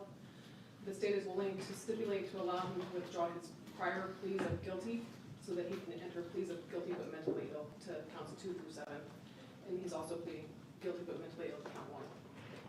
And that's our understanding, Your Honor. He's prepared to go forth with the plea agreement. Okay. All right. But in terms of the negotiations, Your Honor, there are no negotiations. Each side will argue for a lawful sentence under the statute. Okay. All right. Mr. Redden? Yes. I'm going to be asking your lawyer to state in open court the substance of the plea agreement. In other words, the primary, the most important terms of the negotiations or agreement between you and the state. Actually, this is a guilty plea memorandum. Correct. Okay. I want you to listen carefully, as after your lawyer's done speaking, I'm going to ask you if you heard him and if you agree that this is what the parties have agreed to enter into. All right? Okay. Okay. Mr. Arnold? Your Honor, he's agreed to plead guilty, but mentally ill to count 1, attempted murder, victim 60 years of age or older. Count 2, battery on a protected person, resulting in substantial bodily harm, victim over 60 years of age or older. Count 3, intimidating a public officer. Count 4, battery on an officer resulting in substantial bodily harm. Count 5, performance of act or neglect of duty in willful or wanton disregard of safety of persons or property resulting in substantial bodily harm or death. Count 6, battery by prisoner. Count 7, unlawful act related to human excrement or bodily fluid. Okay. And this is what I will do. Once I canvass Mr. Redden, I will go ahead and allow him to withdraw his guilty plea with respect to the counts 2 through 7. Thank you, Your Honor. Did I get the numbers right? Yes. Okay. All right. Mr. Redden, Yes. did you hear your lawyer just state the substance of the guilty plea memorandum? Yes. Okay. Did he accurately state the terms that you had agreed in order to resolve the criminal charges lodged against you? Yes. Do you read, write, and understand the English language? I do. Okay. Did you receive a copy of the guilty plea memorandum? I did. Did you review the second amended indictment? Yes, I did. Okay. Did you receive a copy of that as well? Yes. Okay. Do you need me to read the second amended indictment now before we take your plea? No, you don't. Okay. Before accepting your guilty plea, there's a number of questions I'm going to have to ask you in order to assure me you are entering a valid plea. If you do not understand any of my questions, will you please let me know so that I can rephrase them? I will. If at any time you wish to take a break in the proceedings so that you can discuss matters in private with your lawyer, will you let me know so that I can give you an opportunity to do so? Yes. How old are you, sir? I'm 31. Where were you born? Las Vegas, Nevada. What is the extent of your education? 12. Did you graduate from high school? No. Would it be fair to say you dropped out in the 12th grade? Yes. Okay. You finished the 11th grade? Yes. Okay. Are you taking any medications or suffering from any medical, physical, or mental health conditions that would interfere with your ability to understand these proceedings and the terms of the guilty plea memorandum? I am on mental health meds, but as long as I'm on it, I don't believe that it'll affect any of my Okay. just understand. Well, I know that you've got to be on some medication, sir. I think we've been discussing that here today. But I want to know, are you taking any medications or suffering from any medical, physical, or mental health conditions that would interfere with your ability to understand what is going on here today or the terms of the guilty plea memorandum? Oh, no. You fully understand? Yes. Have you had an ample opportunity to discuss your case with your lawyer, Mr. Arnold? Yes. Are you satisfied to have him as your lawyer and the advice that he has given to you? Yes. Do you understand you are entitled to have an attorney represent you at every stage of the proceeding lodged against you? Yes. Do you understand you're entitled to a trial by jury, at which in order to convict you, all of the jurors would have to agree that you are guilty? Yes. Do you understand at trial you would be presumed to be innocent, and the state would have to overcome that presumption and prove you guilty beyond a reasonable doubt? Yes. Do you understand that to do this, the witnesses for the state would have to come to court and testify in your presence, and your lawyer could cross-examine those witnesses? Yes. Do you also understand that your lawyer could object to evidence offered by the state at the trial and could call witnesses and present evidence on your behalf? Yes. Do you understand at trial, while you have the right to testify if you chose to do so, you also would have the right not to testify, and if you decided not to testify at your trial, the state would not be able to use the fact you did not testify in any way to prove its case? Yes. Do you understand that by entering your guilty pleas, you are giving up these rights and other rights listed in the guilty plea memorandum? Yes.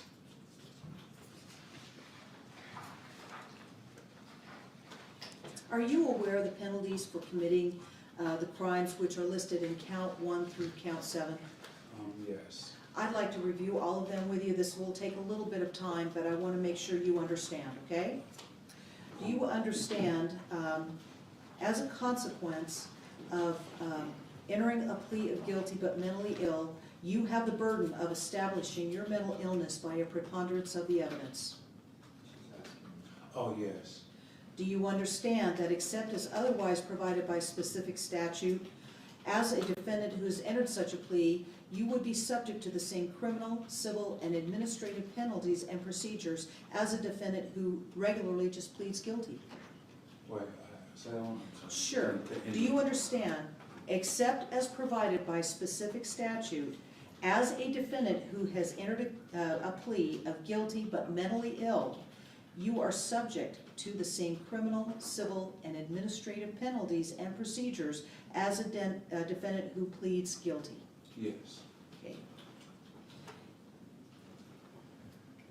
Okay, do you understand that if the court finds by a preponderance of the evidence you are not mentally ill at the time of sentencing, that the court may impose any sentence that the court is authorized to impose upon a defendant who pleads or is found guilty of the same offense, or that you are mentally ill at the time of or if you are mentally ill at the time of sentencing, the court shall impose any sentence the court is authorized to impose upon a defendant who pleads or is found guilty of the same offense, and include in that sentence an order that you, during the period of your confinement or probation, be given or obtain such treatment as is medically indicated for your mental illness. Do you understand that? Yes. That's all set forth on page 2 of the guilty plea memorandum. Okay, do you understand that as a consequence of your plea of guilty but mentally ill, the court must sentence you as follows? First, with respect to count 1, the court must sentence you to imprisonment in the Nevada Department of Corrections for a minimum term of not less than 2 years and a maximum term of not more than 20 years, plus a consecutive sentence of 1 year to 20 years for the age enhancement. Do you understand that? Yes. Do you understand the minimum term of imprisonment may not exceed 40% of the maximum term of imprisonment? Yes. Do you also understand that you also may be fined? Yes. Okay. Do you understand that you are eligible for probation for the offense to which you are pleading guilty? Yes, I understand. Do you also understand, except as provided by statute, the question of whether you receive probation is in the discretion of the sentencing judge? Yes. With respect to count 2, do you understand that the court must sentence you to imprisonment in the Nevada Department of Corrections for a minimum term of not less than 2 years and a maximum term of not more than 10 years, plus a consecutive sentence of 2 years, minimum 2 years to 10 years for the age enhancement? Yes. Do you, again, as with count 1, do you understand that the minimum term of imprisonment may not exceed 40% of the maximum term of imprisonment? Yes. Do you also understand in that situation you may also be fined for that? Yes. And as, like count 1, do you also understand you are eligible for probation for the offense to which you are pleading guilty, meaning count 2? Yes. With respect to count 3, do you understand that the court must sentence you to imprisonment in the Nevada Department of Corrections for a minimum term of not less than 1 year and a maximum term of not more than 5 years? Yes.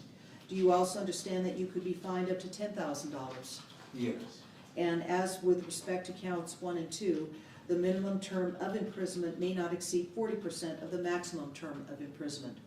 Yes. And I might save a little bit of time, but the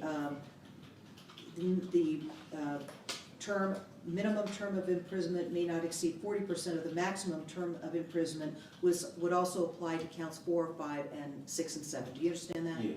Okay. And you also understand that you are eligible for probation with Yes. respect to those other counts, Yes. as well as count 3. Yes. Your Honor, I think count 7 is actually non-probationable. Okay. Okay. I will get to count 7. I thank you, counsel, for doing that. You are not eligible for probation with respect to count 7. We will get to that in a few moments. Do you understand that? Yes. Okay. With respect to count 4, do you understand the court must sentence you to imprisonment in the Nevada Department of Corrections for a minimum term of not less than 2 years and a maximum term of not more than 10 years? Yes. Do you understand in that instance you may be fined up to $10,000? Yes. With respect to count 5, do you understand that the court must sentence you to imprisonment in the Nevada Department of Corrections for a minimum term of not less than 1 year and a maximum term of not more than 5 years? Yes. Do you also understand you could be fined up to $10,000 with respect to that count? Yes. With respect to count 6, do you understand that the court must sentence you to imprisonment in the Nevada Department of Corrections for a minimum term of not less than 1 year and a maximum term of not more than 6 years? Yes. Do you also understand in that instance you could be fined up to $5,000? Yes. Okay, and that again is with respect to count 6.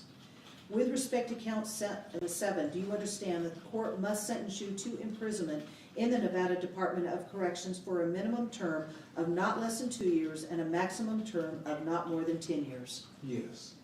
Okay, and you do understand that you are not eligible for probation for the offense to which you're pleading guilty with respect to count 7? Yes. And do you understand you could also be fined up to $10,000? Yes. And in any case, that the law does require you to pay certain administrative assessment fees? Yes. Do you also understand the court may order you to make restitution to any victim of the offense to which you are pleading guilty? Yes. Has anyone threatened you or forced you to plead guilty but mentally ill? No. Has anyone told you if you do not plead guilty but mentally ill, some other adverse action will be taken against you? No. And I take it that you have, you've received a copy of the guilty plea memorandum, Yes. okay? And your signature is affixed thereon on page 8, is that right? That's true. And your lawyer, Mr. Arnold, he signed the guilty plea memorandum on page 9? Yes. Prior to signing the guilty plea memorandum, did you read it? Yes, I did. Did you discuss it with your lawyer before you signed it? Yeah, I did. Did he answer all of your questions? Yes, he did. Did you sign the guilty plea memorandum willfully, knowingly, and voluntarily? Yes. Do you feel you understand the terms of the guilty plea memorandum? I do. Has anyone made any promise to you other than those set forth within the guilty plea memorandum that induced or caused you to plead guilty but mentally ill? Say that one time, sorry. Sure.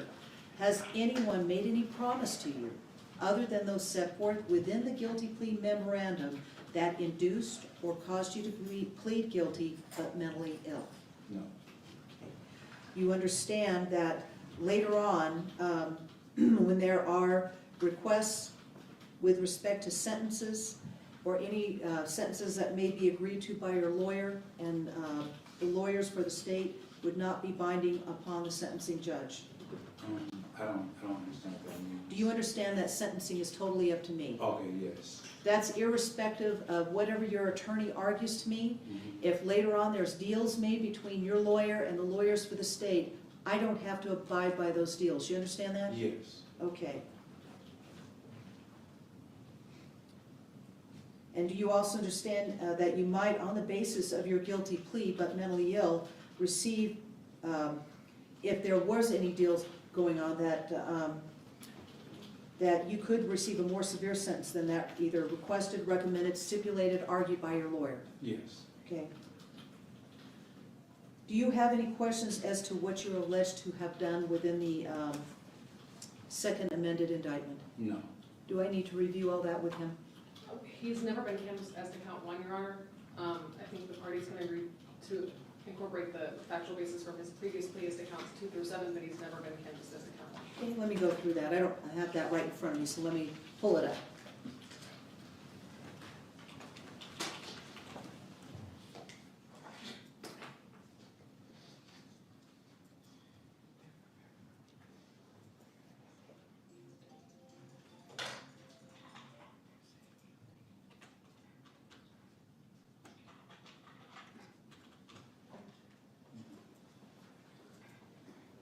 I'm going to go through all the counts. Thank you, Your Honor. Okay.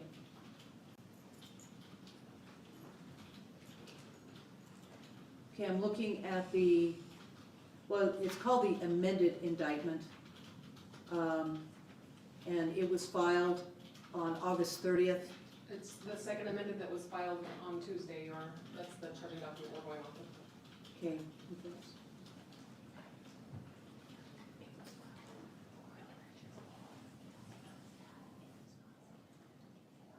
Okay, I need it.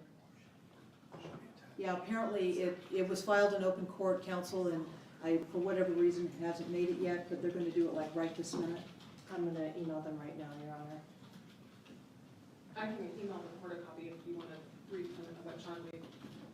If you got a file stamp on it, I'd be happy to do that. Let me see if I can.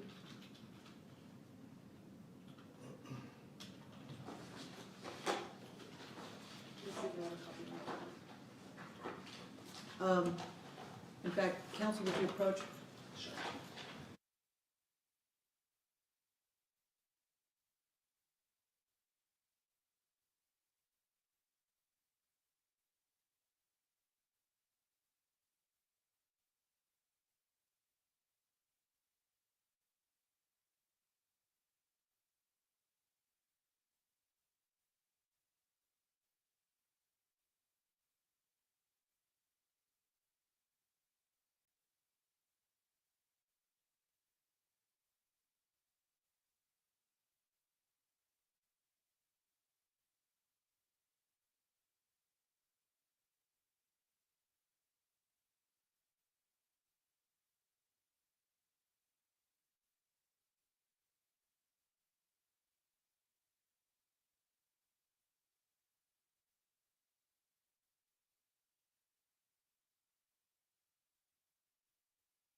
Okay, I've got it, Miss Mercer. Thank you. Okay. Okay, Mr. Redden? Yes. She's got a copy that is file stamped, well, it's not file stamped, but it is the one that was filed. I'm going to go ahead and review the second amended indictment with you, if I may, and tell me if this is what you did. And again, you're pleading guilty but mentally ill. I appreciate that, so I may not add all of that.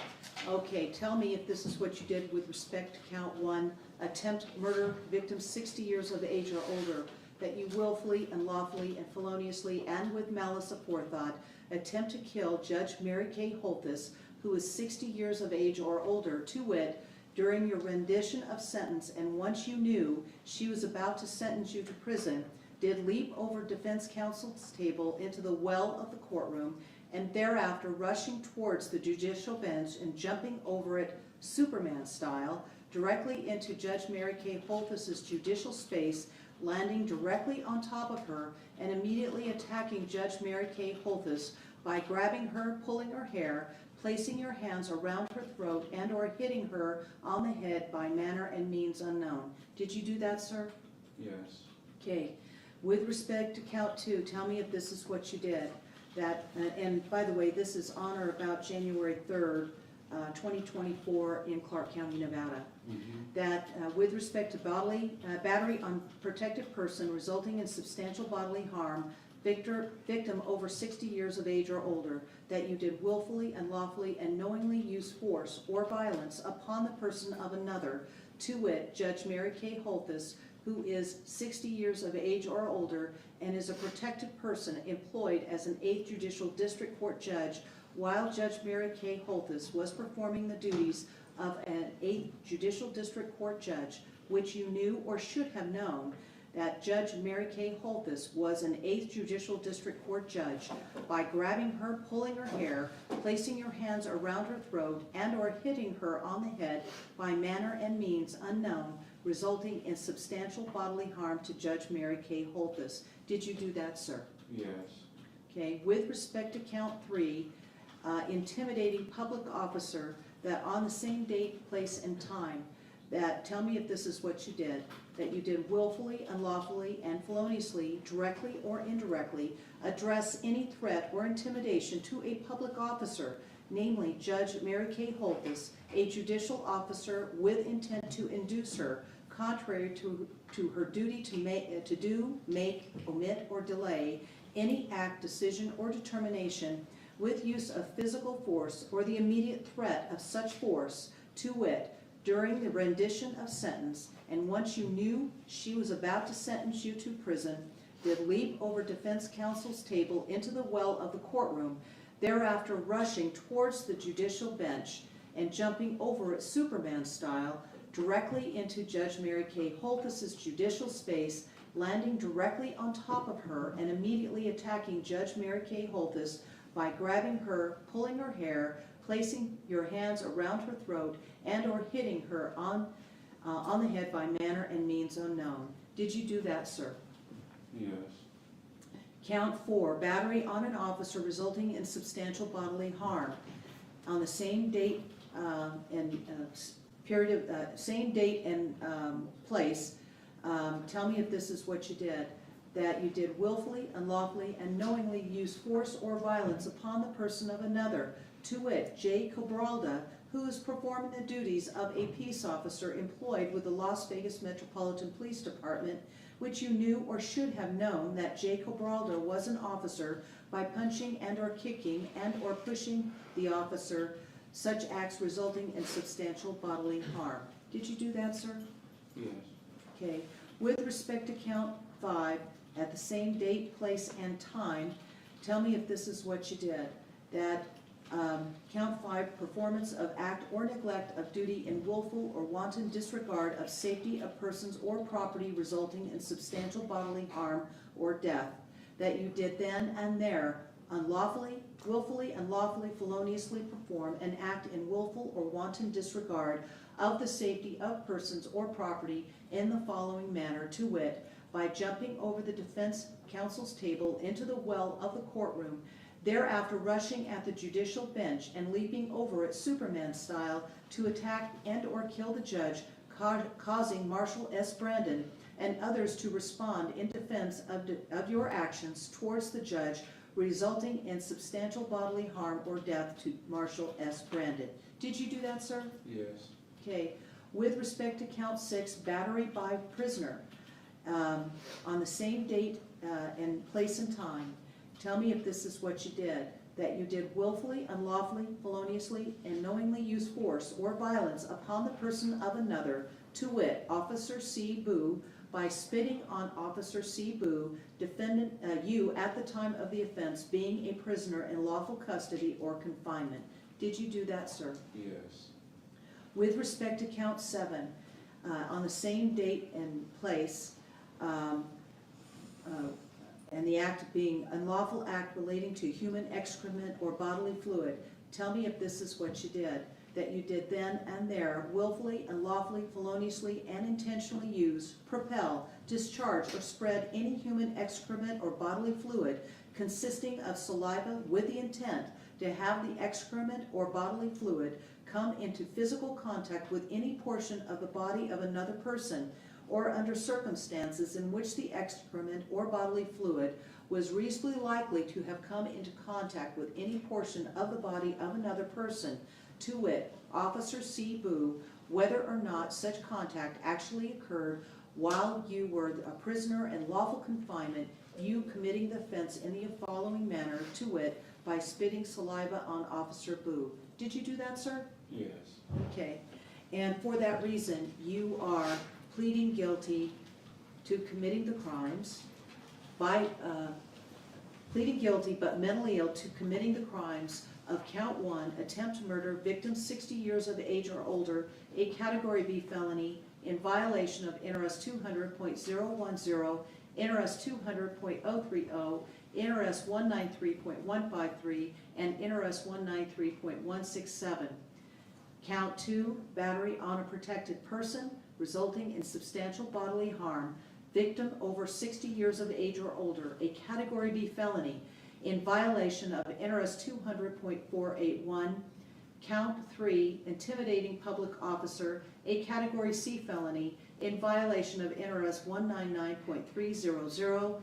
Count 4, battery on an officer resulting in substantial bodily harm, a Category B felony, in violation of NRS 200.481. Count 5? Is that what I'm on? Count 5, performance of act or neglect of duty in willful or wanton disregard or of safety of persons or property resulting in substantial bodily harm or death, a Category C felony, in violation of NRS 202.595. Count 6, battery by prisoner, a Category B felony, in violation of NRS 200.481 2F. And count 7, unlawful act relating to human excrement or bodily fluid, Category B felony, in violation of NRS 212.189. Is that right, sir? Yes. Okay. Is the state satisfied with that canvass? Yes, Your Honor. Okay. At this time, I am going to allow Mr. Redden to withdraw his original guilty pleas to counts 2 through 7, and it is the finding of the court the defendant is fully competent and capable of entering an informed plea with respect to the 7 counts, and that your plea of guilty but mentally ill is a knowing involuntary plea supported by an independent basis in fact, containing the essential elements of the offense charged, and for that reason this court accepts your guilty pleas. We need to give this gentleman a sentencing date. Yes, and I believe the defense counsel was requesting 60 days. Yes, Your Honor. 60 days? Yes, Your I Honor. think we can accommodate that. Court's indulgence, Your Honor. Sure. Judge, just for the record, was the, Mr. Arnold's acknowledgement attached to the guilty plea agreement?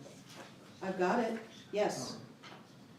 Just wanted to make Certificate of counsel? Yes, It's there. thank you.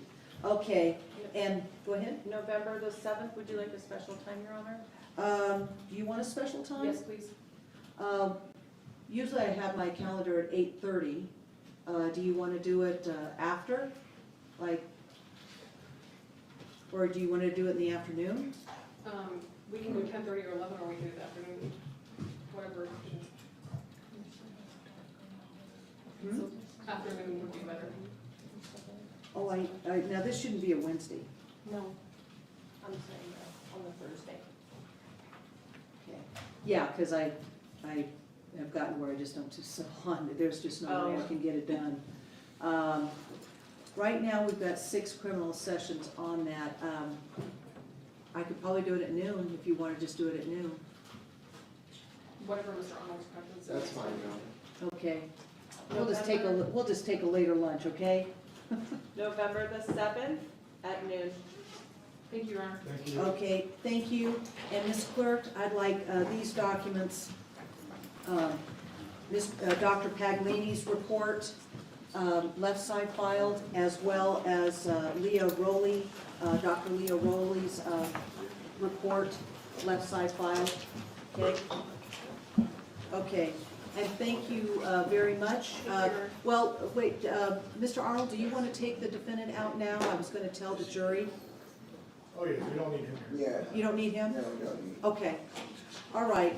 Are you ready for me to invite the jury in? Yes, sir. Okay.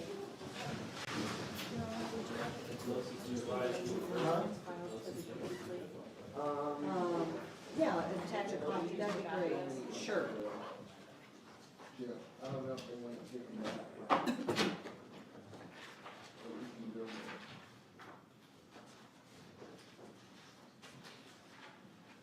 I take it you don't want me to tell them exactly what happened, just that there's a resolution? It doesn't matter. Okay.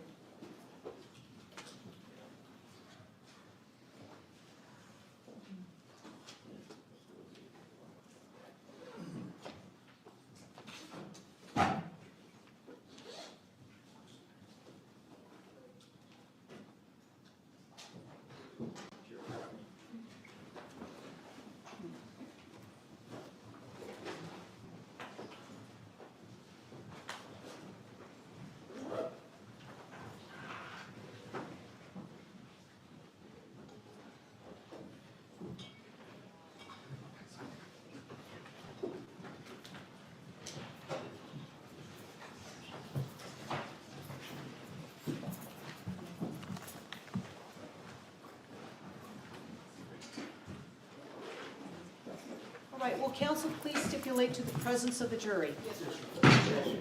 Okay, you all may be seated.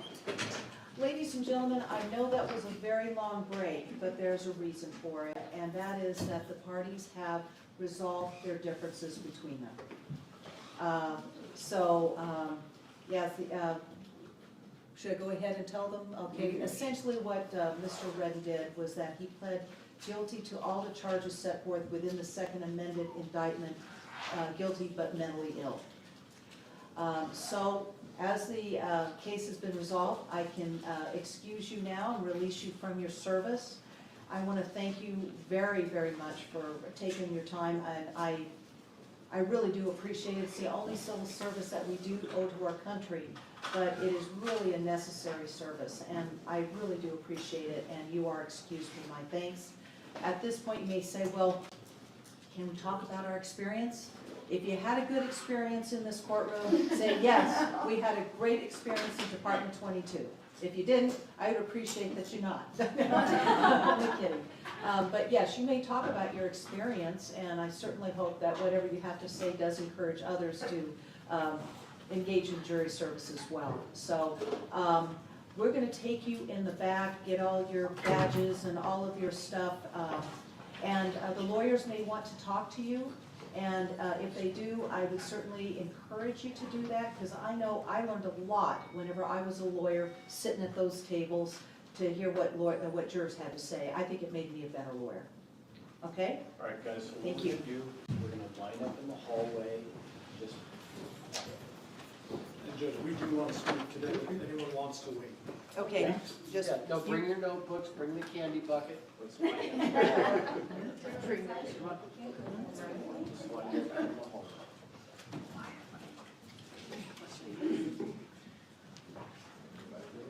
Okay. Okay, and counsel, I may want to meet with you in the back hallway. Okay, not now, but wait until they get into the jury room.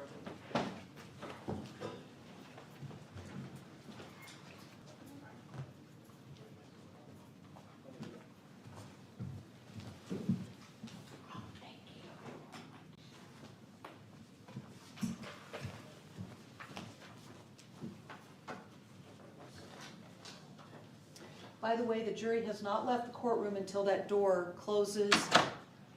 The jury has left the courtroom. All right, I am going to encourage them to talk with you, but in the meantime, I'd like to talk to you guys first, okay? All right.